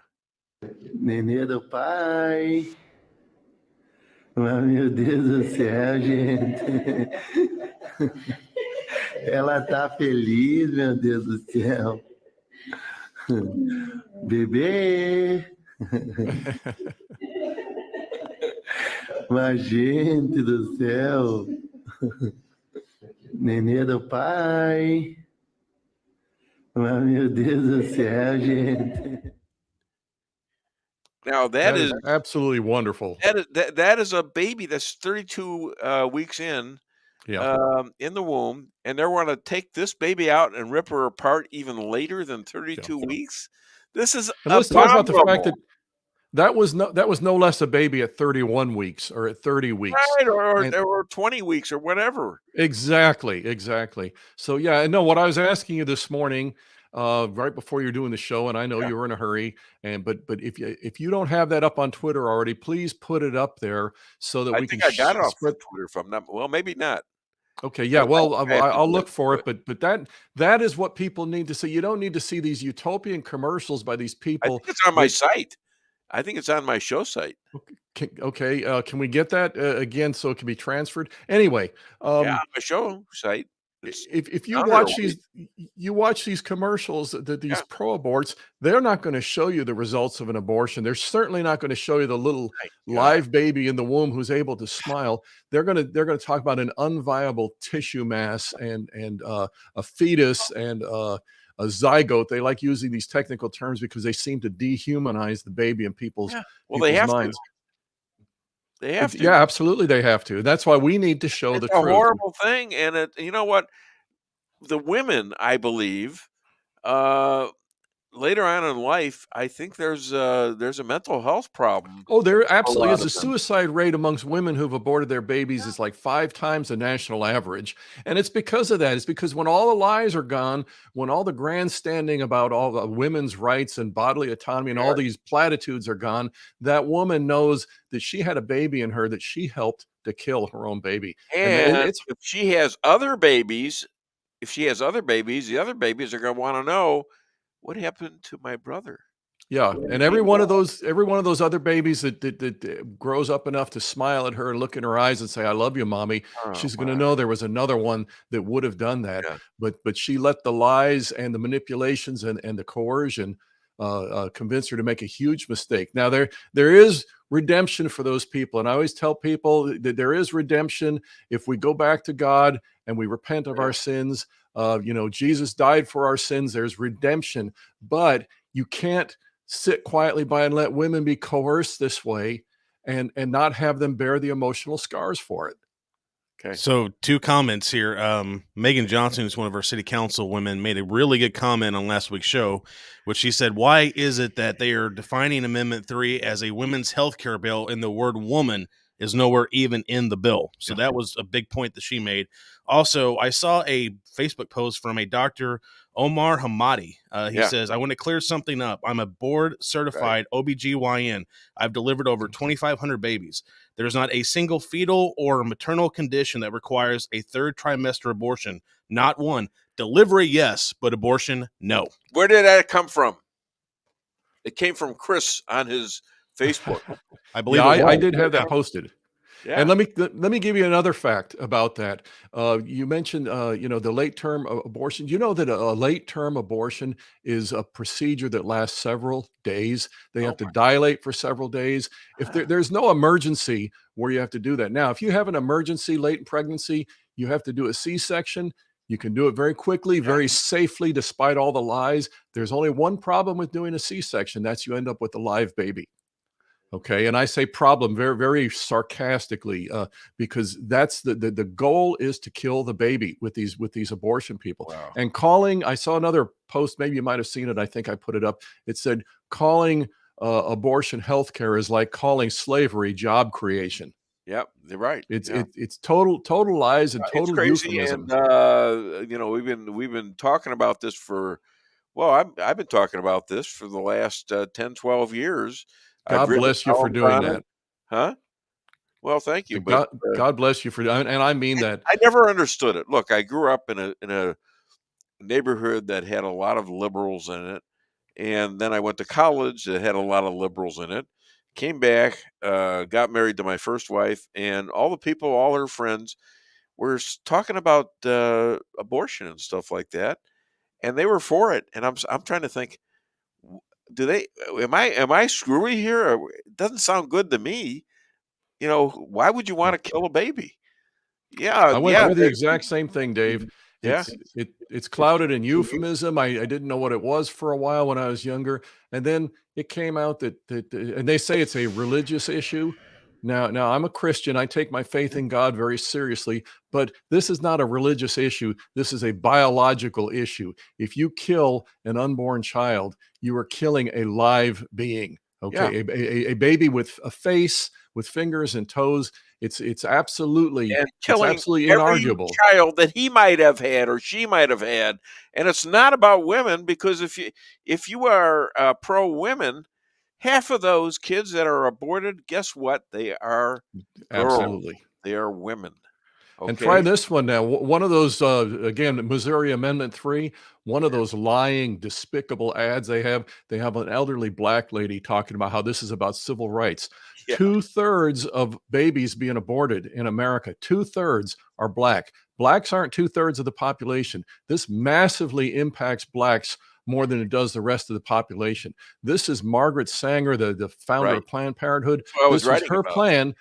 It was no different than Hitler's final solution. She just got after it earlier because she didn't let them grow up. The plan to get rid of the people, the blacks, who she deemed human weeds. That's what how she regarded black people. So this is what the Democrat Party actually thinks of blacks. This is what the whole Planned Parenthood pro-abort crowd actually has at the core of this was a plan to exterminate these unwanted black people. And yet here they have this advertisement with this elderly black woman talking about civil rights. Sure. No lie is beneath these people. And yet black people want abortions. They think that's a good idea. They vote for the party that wanted them back on the plantation picking cotton. And I don't understand that. I think some of them are making sense of it now. I think there's a big wake up going on. As a matter of fact, when Trump was in New York City at Madison Square Garden, there was a huge crowd of black patriots out there who were supporting him. And of course, your Democrat Party operatives, which are mainly white leftists, higher education leftist elitists, and they're going, well, what are you people doing this for? We've been throwing you crumbs for years. We've been creating your urban slums to keep you imprisoned and everything, and telling you we're taking care of you. How come you're not believing that anymore? Yeah, I can't believe, I played football in high school. I'm not going to tell you football stories, but I was gathered there with a bunch of black guys who some I had played football with. Others were younger than me. Others were older, but they all knew who I was, and I knew who most of them were. And they're all talking about their relatives and, getting shot and stuff like that. Boom, boom. And all their aunts and their nieces, nephews, and cousins. And I said, so what are you guys doing about it? And they looked at me like I was crazy. What are you supposed to do about it? You're supposed to just accept it. This is the Democrat way. They said, well, what are we supposed to do about it? I said, you're supposed to be leaders. You're football players. You play football. You are tough guys. Why are you allowing this to happen in your neighborhoods? That's excellently stated, Dave. Well, and you ought to do a podcast. You're really good at this. Like me saying it, a short little Jew, but they all knew me, and they all knew I meant what I said. So that's the way. That's what my experience is with it. Dems are screaming about Trump taking revenge if he wins. Why would they be screaming about that? They called us Nazis and Hitler, irredeemable, deplorables. Biden saying he would jail Trump and calls us trash. Yeah. What the hell? What I think you're seeing right now, the silver lining in all of this madness that I think you're seeing right now is they are sounding desperate. Okay. Yeah, now, they are. The whole thing about and I'm going to stump for my book again. People need to understand the manipulations, because the whole thing about saying, well, he might, Trump would be seeking revenge by putting leftists in jail. And that's Alinsky. That's how do we change the subject and get on our moral high ground? What we have got several flagrant criminal actions that have happened, not only with the 2020 stolen election, but since then, the open borders thing, where the news that came out about General Milley, the whole FBI, DOJ weaponization against America, the political weaponization. Think about that. That organization, the Department of So-Called Justice, is like this far above the KGB and the Gestapo at this point. And if America is to have any chance of returning to the land of the free, we've got to go in there. We got to root out the people who abuse that organization that way. And we've got to get every last one of them out there. And they have to be brought to justice. Otherwise, they sit there like a cancerous tumor that waits to reassert itself. Have you ever had Roger Stone on here? I think you're right. It's that dire. He's got to stop this, and it's not that this is both sides do it. Republicans have never done. No, this is criminal activity. Yeah, this is criminal activity. He's got to stop it for the future of the country. Yeah, he's got to stop it and bring to accountability those that abuse the system that way. Yeah. Because if they did it once, they'll do it again. The only way to keep it from happening again is to bring those who perpetrated the crimes to full justice. He was too nice to Hillary after she did absolutely. what she did. He was too nice. He let her off the hook just to be accordingly a nice person. And now he's claiming he's going to he's going to let go Hunter. And see, this leaves the cancer in place. Yeah, all of the stuff that was. I agree. I mean, you got to stop it. You got to put penalties on it so people. Yep. It's got to be equal law. It's got to be equal justice. Look what they've done to 1,300 or so of these six. Yeah, January 6th protesters, and that's not equal justice because those people did not deserve the criminal sentences that they got. That was done vindictively. That was done politically. And again, the real criminals in those situations are the ones in office who use that, and they trampled the rights of these people, and they did it specifically because we've had the Supreme Court taken over by leftists. We've had state capitals taken over by leftists. They did that specifically as a political weapon to intimidate us, to get us to back down. So, where do you see Amendment 3 going right now? I mean, is it? People they've been lied to so often. You're going to have some.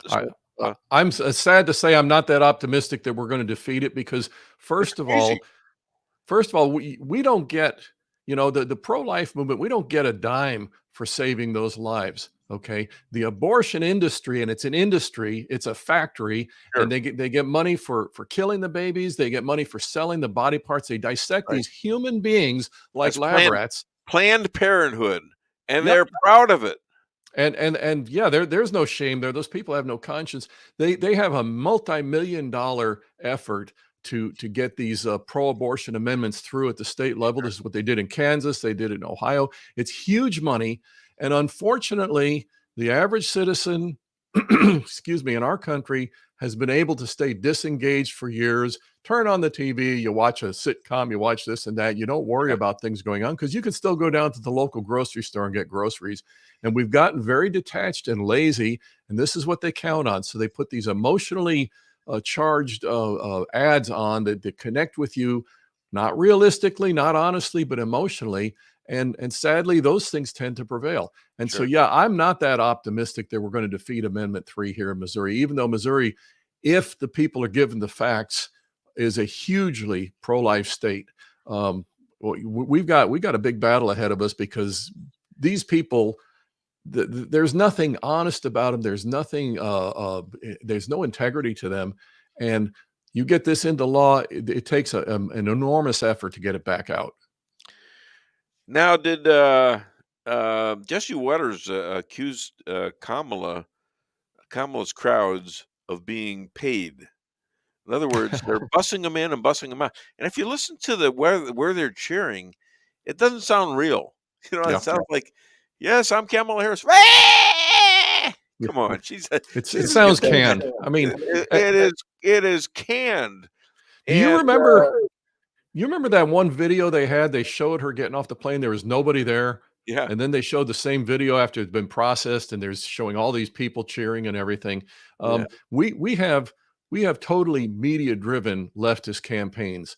But the thing that happened at Madison Square Garden with Trump, you can't generate that on an image. No. They had 20,000 people filling every seat in the arena, and then you had 75,000, I believe it was, 75,000 or more out in the street. Yeah. Okay, this is an organic movement of we the people.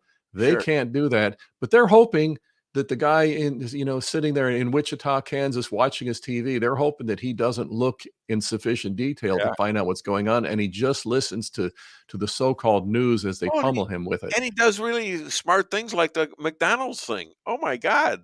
Yeah, what a great thing that was. And there's lots of the. Meanwhile, Let's talk about mangling babies. Not just the pro-aborts. You heard about Biden at this gathering. I think it was just yesterday. Doing it on their feet. Yeah. They found Waltz doing that too. Same thing. What is that? It's an attempt to show, and again, every time they do these things, it's like it's a jump the shark moment. They overdo it so ridiculously, but that it backfires. It's an attempt to show that these are the fatherly figures. Yeah, but it's fake, and you can't create sentiment among these people where it isn't there. They're not that good of actors. They're a bunch of puppets and buffoons. But and it came across as really sick and perverse. It's coming from Biden. Well, why are we surprised? If you or I, well, maybe you went into a house and put a baby's foot into your mouth, what would be the reaction? Yeah, there would be lawsuits and everything. But then again, these are the people that murder babies. These are the people that when you look at what's going on in the public school with these kids, there was a time when any teacher caught doing that, the parents would have shown up as a mob and dragged them out to the end of town, and we won't even say what would happen there. Yeah. But now they're doing this, and this is called the curriculum, and we're paying for it as taxpayers. I mean, things have gotten this unhinged. However, the Democrats have hope now, because guess who's riding into the rescue to come in and save Kamala Harris? I love this part. You ready for this? You're talking about what's his name? The football? The basketball guy? No, actually, no. It's even better. She's got. I'm not kidding you. Just in the last few days, they say Hillary to the rescue. Okay, that's going to fix everything for Kamala. Okay, doesn't that make you want to vote for her now? Come on, Dave, admit it. God. I thought it was the guy that said Trump Cuban. Mark Cuban saying that the Trump women and Trump, all the unintelligent, weak women. He didn't know any intelligent women. Nobody like that worked for him. No strong, intelligent women. All stupid. And then he calls the rest of us trash. Guess what all the women are wearing these days? They're wearing trash outfits. Yeah. I know. That was a great Halloween costume everybody came up with, because and I explained to people, it's you're trash. No, I'm Mr. Deplorable Trash. Let's get it right. So what you're seeing here, and the good side of this is you're seeing the fact that they are melting down, because they know they don't have the popular vote. They never did. They didn't have it in 2020. They're being called on it by an expert. Trump is really good at what he does. Yeah. I'll tell you what. And he's got a voice this time. If you remember, right after they stole the election, you remember a social media called Parler? It was an alternative to Twitter, because Twitter was at the time, that was Jack Dorsey, and they were censoring everybody. Facebook, of course, they're a bunch of communists censoring everybody. So Parler came out and said, we're going to give people a voice. Well, they were going through Jeff Bezos. Well, he shut down their servers, and so Parler got shut down. But we've had a few things change since then. First of all, Elon Musk bought Twitter, turned it into X, and for the most part, they are making sure that the people want to speak the truth get to speak the truth. Okay. Meanwhile, in the last week or so, Bezos has come out. Bezos, Amazon, all that. He's come out. Well, he would not. Washington Post. The Washington Post. They would not endorse Kamala. But here's the thing that happens to leftists.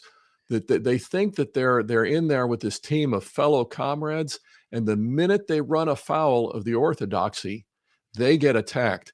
And Bezos is having his eyes open right now. These are the people you thought were your friends. That's right. And the LA Times did the same thing too. The LA Times won't endorse Kamala? Won't endorse anybody. Wow, that's big. All right, there's a lot of them that won't do it. Look at all the unions out there. They won't go as far as some of them are actually endorsing Trump, but they wouldn't. I mean, this is a Democratic. The unions are the Democratic. Typically stronghold. Democrat, absolutely. But they're not getting hardly anything. I worked at a power plant, a coal-fired power plant in Wyoming for 30 years, and the whole time Obama was in there, he's trying to shut down fossil fuels. He's trying to shut down coal fire. And here are these people, he's going to destroy their livelihood. And yet their union leadership was making sure he got all the union money the whole time. So they were getting paid off.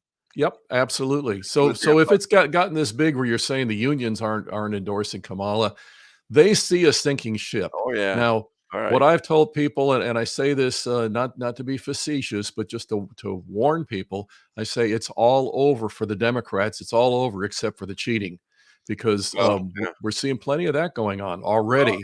But I can't see how I don't see how they do it, because now I agree with you, but look at 2020. They're getting busted every time something happens. And If you don't think a $10 billion lawsuit against a major television station and radio and movies, even CBS, oh my God, $10 billion. If that doesn't send a message to the mainstream media, nothing does. Okay, and I'm going to sound like Johnny Raincloud here.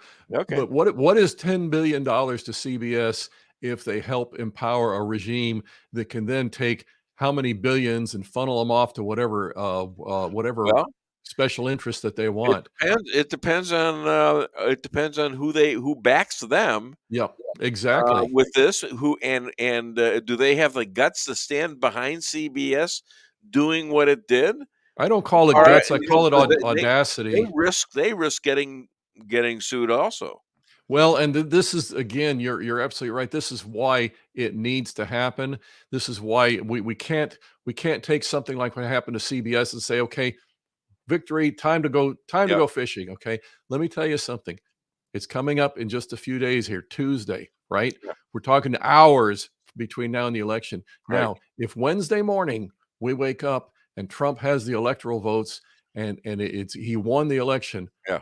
The last thing, please pay attention, Missouri, please pay attention, America. The last thing we need to do at that point is rest on our laurels. All that means is it's like we attacked Omaha Beach and they shot at us from the machine gun nests up on the hill, and we established a beachhead. Yeah. That could be the real turning point right there, right after the election until inaugural day, and maybe beyond. Beyond, absolutely beyond. All right, they're fighting to win. Where can people find you and buy your book? You can find me at Amazon. My book is at Amazon. You go there, you do a search on Rules for Defeating Radicals. These people aren't quitting, and they're still pulling the dirty tricks. And you know what? Our side is still falling for them. We need this book so people can understand how to fight the left. I agree with you. It's a great book, and I appreciate you. You know, Chris, they used to call me Prickly, and then they shortened it. He doesn't get it. We call you Lovable Dave. You're doing a great job. All right, listen, thanks a lot, buddy. Keep it up. You have a great weekend, okay? You too, and we'll talk soon. Bye-bye. Dad to your wife. Bye-bye. All right, thanks. All right, we got that, and maybe we run a few more clips, and then we got Jeff Zink coming on. Holy cow, this is a good show. I'm glad this is turning out this way. Let's go. Jeff's birthday is coming up. It's today. Clip 5, clip 6. Okay. Early voting is underway in every swing state, and we are setting all-time records. They're voting. I tell you what, I don't want to talk about it, but we have to keep it going. We got to get out and vote. We just have to get out. And who would have thought this was going to happen? We're leading in every swing state.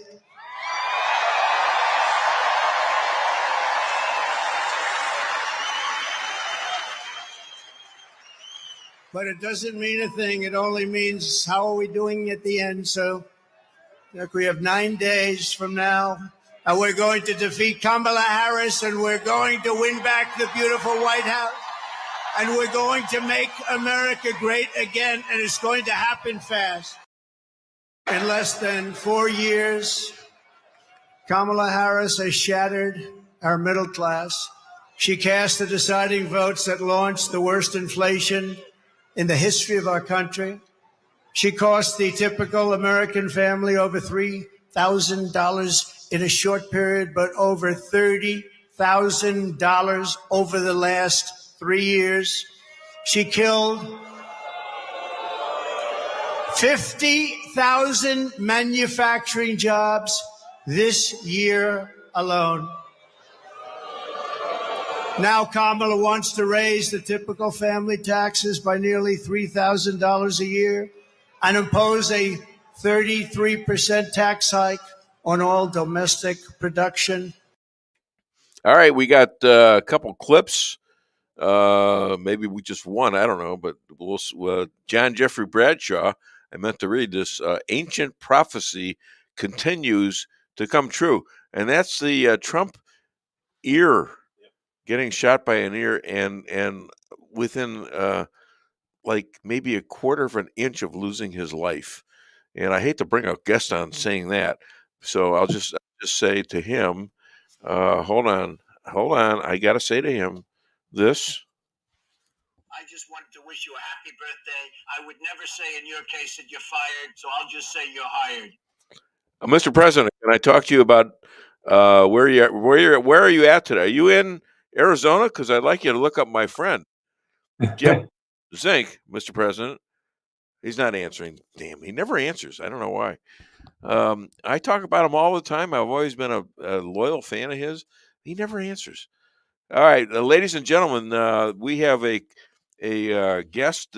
He's a kinesiologist, and he's a Division I football player and Division I referee for basketball, and he is. I believe we're being also listened to by France.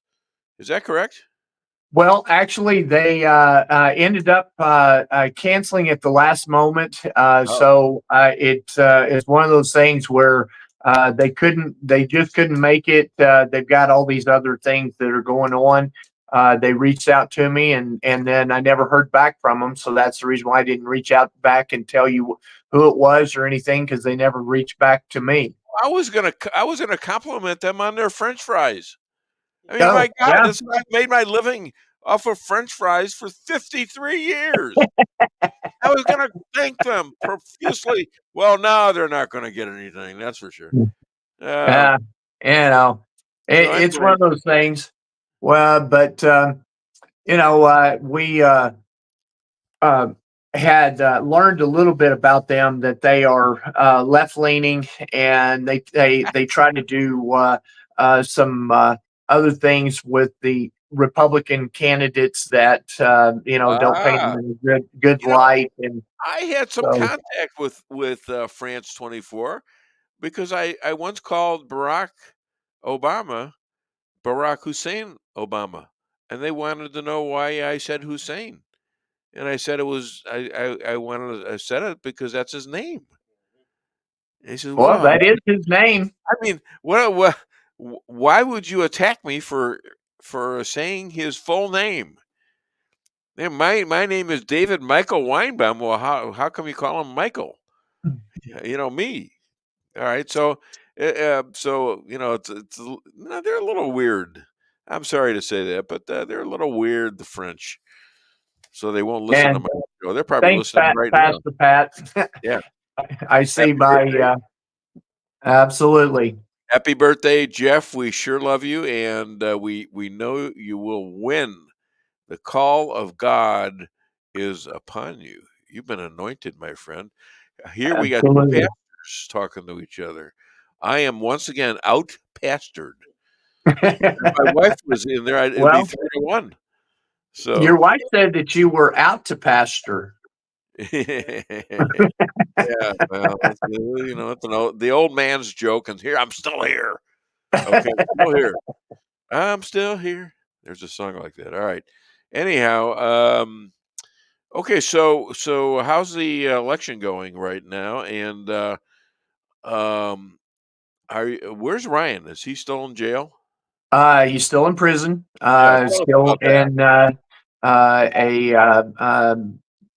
and I haven't been able to talk to him. I should be able to talk to him today. He gets new minutes every month, and he kind of burned through all of his minutes because it was he reported on the 20th, so he kind of burned through them really quick.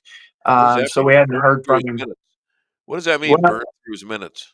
The thing is that they only allow him a certain amount of minutes per month. Oh. even though it costs us money, 10 cents a minute, they only allow him so many minutes. And so we put money on the commissary, and he had plenty of money, but they're only allotted a certain amount of minutes. So I told him, I said, we're going to need to only have you call one time, and then we'll call out and we'll tell everybody in the family what's going on, so everybody knows. But kind of save your minutes and stuff in case you need an emergency comes up. Just in case France 24 is listening in, why don't you tell us again the saga here briefly of why your son Ryan is in jail? Well, we were J6ers. He was with me 100% of the time in January 6th and 2021. And the thing is that on January the 8th, Michael D. Brown, a federal agent, perjured himself, stating that my son entered into the Capitol, fought with Capitol Police, and killed Brian Sitnick. 2.5 years later, when we finally did Who's Brian Sitnick?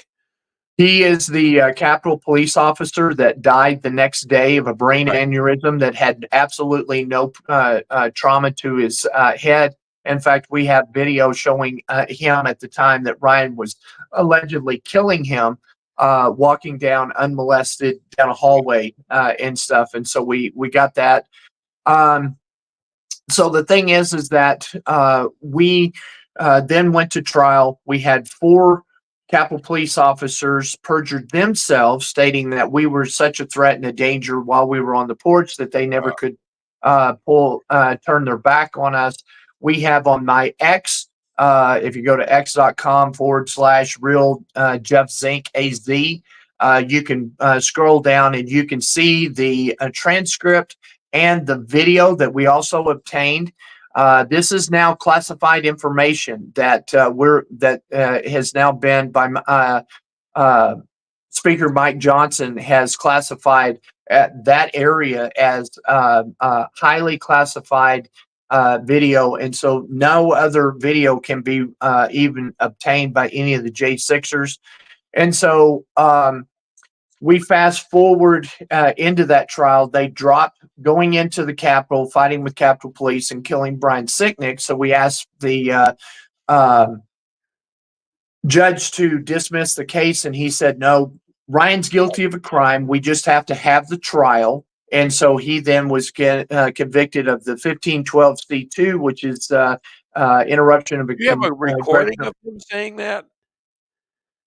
Oh yeah, it's in the transcript. How do you not go and sue him and try to? Well, we will. Good. We will eventually, but how dare he? Do what? How dare he? Oh, I know. But the thing is that there's no consequences for anybody on the left, and so that's what's taking place. So after the conviction, they had to stay his sentencing because the Supreme Court picked up the 1512C2, and then when they overturned it, the only thing he had left was basically 2 parking tickets. They're Class B misdemeanors, being on Capitol grounds and remaining there, in which the prosecutor overzealously went after my son to say that he needed to serve 2 years in prison, 5 years at a halfway house in Washington, D.C., a year probation, $500 restitution. Now, she also perjured herself, and she got caught in doing that. And so now it's on appeal for the sentencing. But yet this judge was so hell-bent on making sure that they could send a message, and the Democrats sending a message, because remember, my opponent served under Nancy Pelosi. She helped write the Paris Climate Accord change document. What is the judge's name again? If you want to tell me, fine. If you don't, that's fine too. It's Judge Jeb Boasberg. That's Boasberg.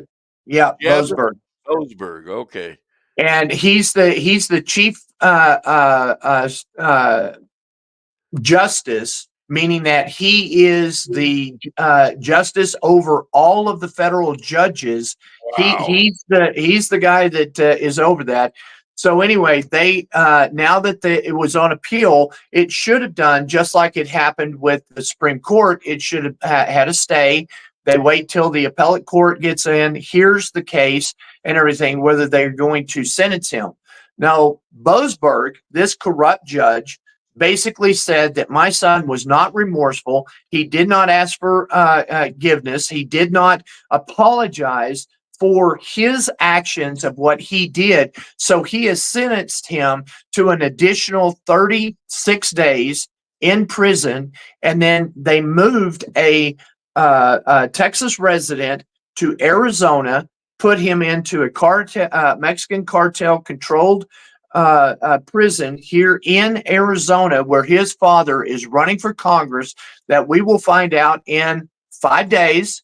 Okay, so today's first, actually be 4 days, that I will be elected here in my area, because 64% of my families that I will represent are Latino, and the Latino population is fed up with the high gas prices, the high food prices, transgender, trying to teach their children transgenderism and the LGBTQ plus whatever you want to add to it to their children.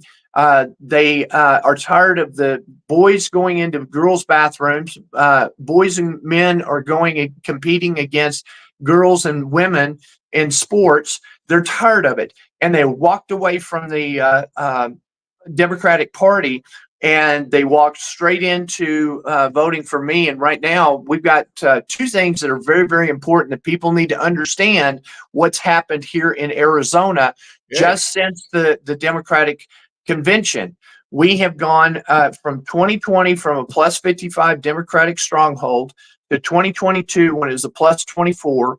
Then about a week before the convention was a plus 20. After they went after Trump and went after abortion and vasectomies, and they were giving free abortions out in the vans out there on the streets and stuff like that. The Latino, Catholic, and Christians again walked away. So now it's a plus 10 about a month ago, and it's been steadily going down ever since. And again, we saw another spike. Trump was here last night after the famed statement that Biden had made that we are trash.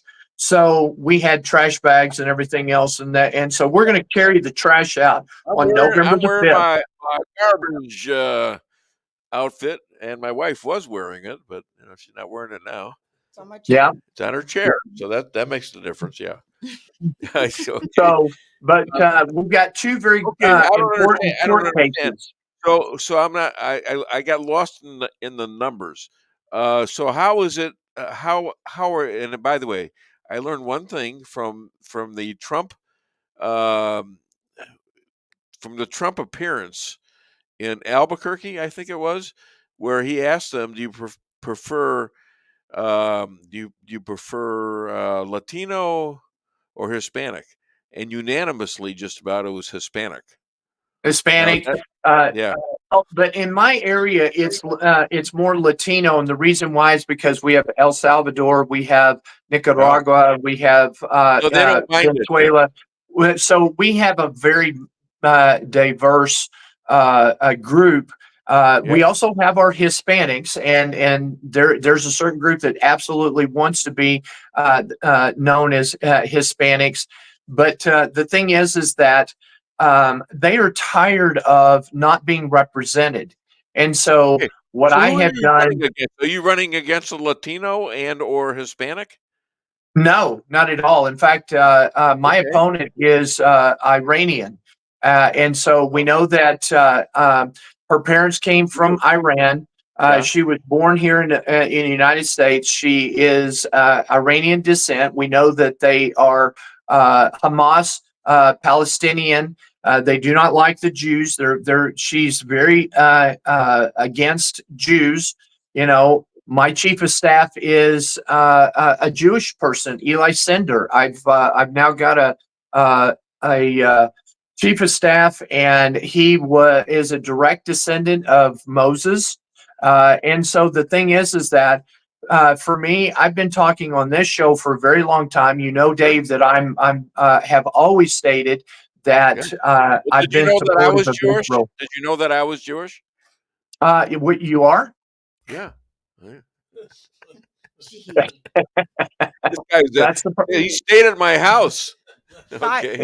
Yeah. He worked drive-through with me in his hand. Hey, absolutely. I knew you were Jewish. That, you know, the thing is that it shouldn't be our religion. It shouldn't be a color of our skin. It shouldn't be any type of ethnicity whatsoever. What it should be is the content of the character of the individual. They need to be, you know, straight up men and women, because there's only men and women.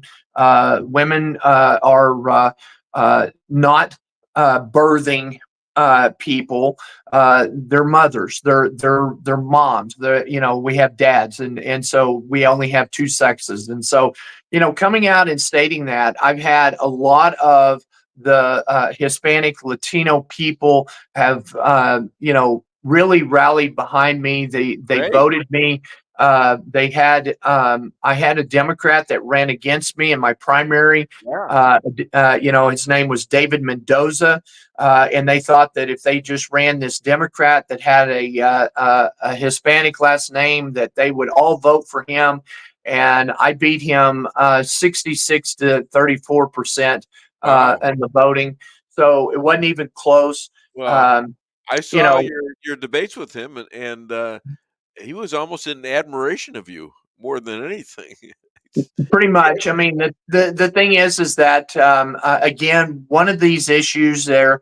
But what I want to get to real quick, so that the listeners can know, we've had a court case that we actually won, and so we're going to have a lot of volunteers. We've been blasting this out on every podcast and on every email and everything else. We need to have people call the Maricopa County Republican Committee headquarters. They need to call in. They need to volunteer.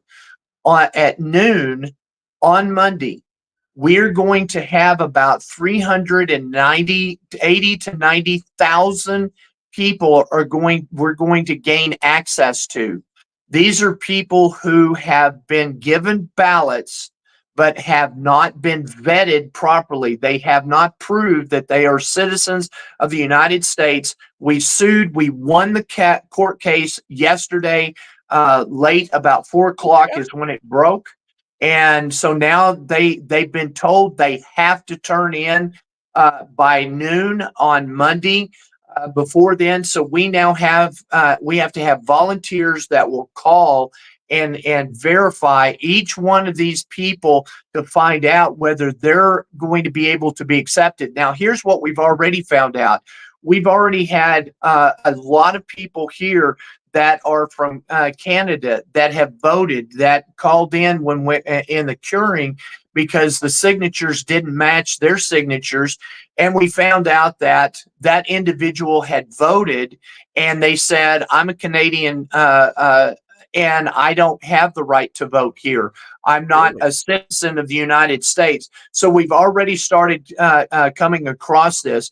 We've also had where we've had. Were they trying to cheat there? Yeah, you know, it is Arizona, and so we've been calling out Steve Richer. Steve Richer has again. We go right back to the bullseye. There you have a plus on the backside, a circle on the front, and when you look at it, they're supposed to line up. All right. Yeah. That X is outside that circle. So it sets out here outside the circle, and it has to be inside the circle. That's about 1,800% off-centered. when it's outside this there's alignment issues that's taking place. We proved that in 2020 there, and in 2022 when we had 14,000 rejections an hour for our ballot. Dominion machines, is that correct? We have ES&S machines here, which is part of Smartmatic, ES&S, ProVNV, and Dominion. They're all basically the same machine. They're the same software. And then we also have another that problem fixed? No, they haven't fixed the problem at all. But we also had earlier on where they came in and did an update after we had done the latency accuracy tests. And once you've done the latency accuracy test, then they're supposed to be sealed. You cannot update them. You can't do anything at all. Yet we found out, and the reason why is because we have access to things that they don't know we have access to.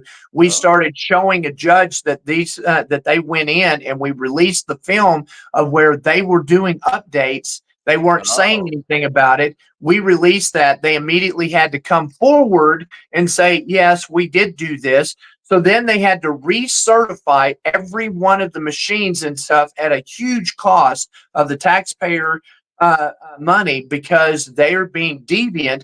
And so we know that these things are going on. We actually have at the polls right now, we have people that are being told that they can't take the golden tickets with them, which by law you can. They're told that they can't wear MAGA hats and all of that. Freedom of speech implies everywhere. You do not have to do this. You don't have to comply. Now, I disagree with is that just Arizona or the rest of the world? Well, it's the United States. We're under the First Amendment. The First Amendment says freedom of speech, and so that's out here in Rolla, Missouri. If you're wearing a Trump hat, they won't let you. I don't think so. Do you know? As far as in the polling place? Yeah. I don't know officially in our polling places if we can wear apparel to show who we're voting for or not. Well, somebody fill us in on that. Do we get to wear a Trump hat in there or not? Okay. See, so by according to the Constitution, freedom of speech, we have the right.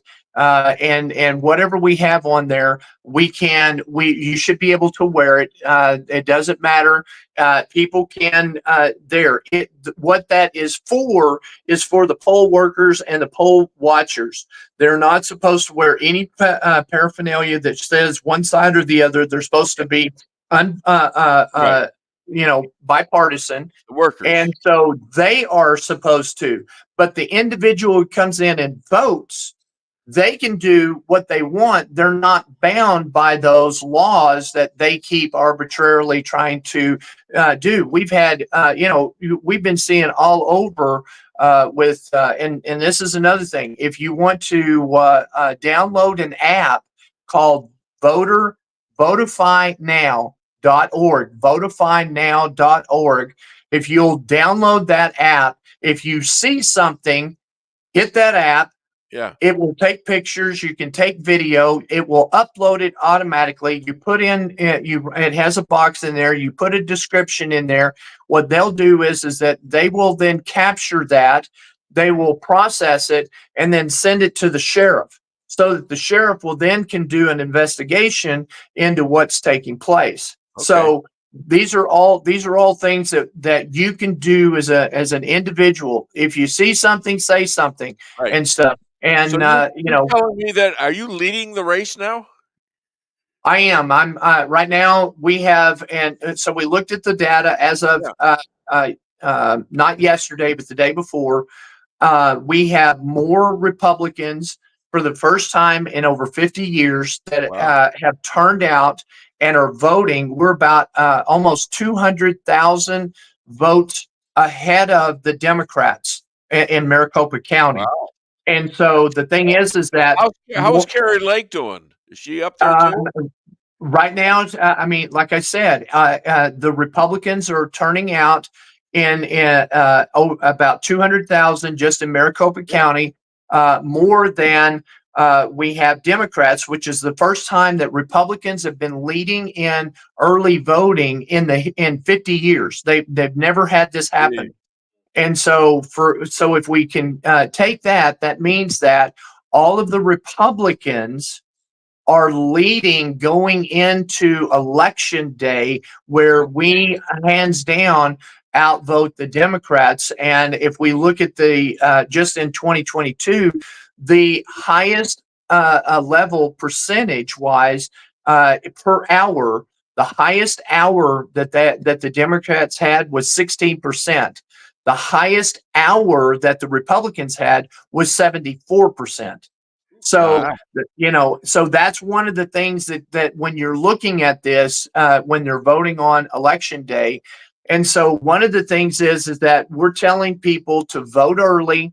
Don't make the mistakes of going on election day, because they've got all kinds of shenanigans that they're trying to do.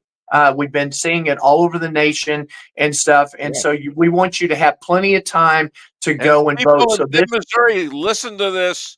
Listen to this. Go early. Go early. John Jeffrey Bradshaw. No paraphernalia or electioneering within 20 feet of polling place. Source: yesterday's Focus newspaper. So they do have that. It's probably illegal, but they do have that here. But anyways, so what are you anticipating? Now, Jeff is also an expert in the forensic audit of elections. What are you anticipating here and in other states? Well, we're already seeing where a lot of this is the cheating has been taking place. We're calling it out as we go. We have people that, they're just in one state, the election officials were just saying, fill it out, just hand it to us, and we're going to scan it later. No, I'm sorry. You don't get that option. I'm either going to put it into a box, or I'm going to have it scanned right then, right there. We're not going to do this. I'm not handing my voice to somebody else that can then do something with this. I don't trust anybody. I love you to death, Dave, but I don't trust you enough for my vote. If you won't I don't take, know why you had to personalize that, do you? Why would you pick on me? Trust Jewish. nobody. I know, I'm Jewish. Okay, no, that has nothing to do with that, but it's just an example. But the thing is that what we have to do is we have to make sure that our voices are being heard. And the biggest difference between the Republicans is I had people go, well, I'm a Democrat and I'm voting Democrat. That's great. I'm glad that you're voting. I want you to vote. It doesn't bother me. You get a Democrat that goes, well, I'm voting Republican, everything else. Well, I can't believe why on earth would you ever vote for such a man? And I'm going, well, I'm not voting for the man. I'm voting for the policies. I'm voting for the First Amendment so that I'm no longer censored.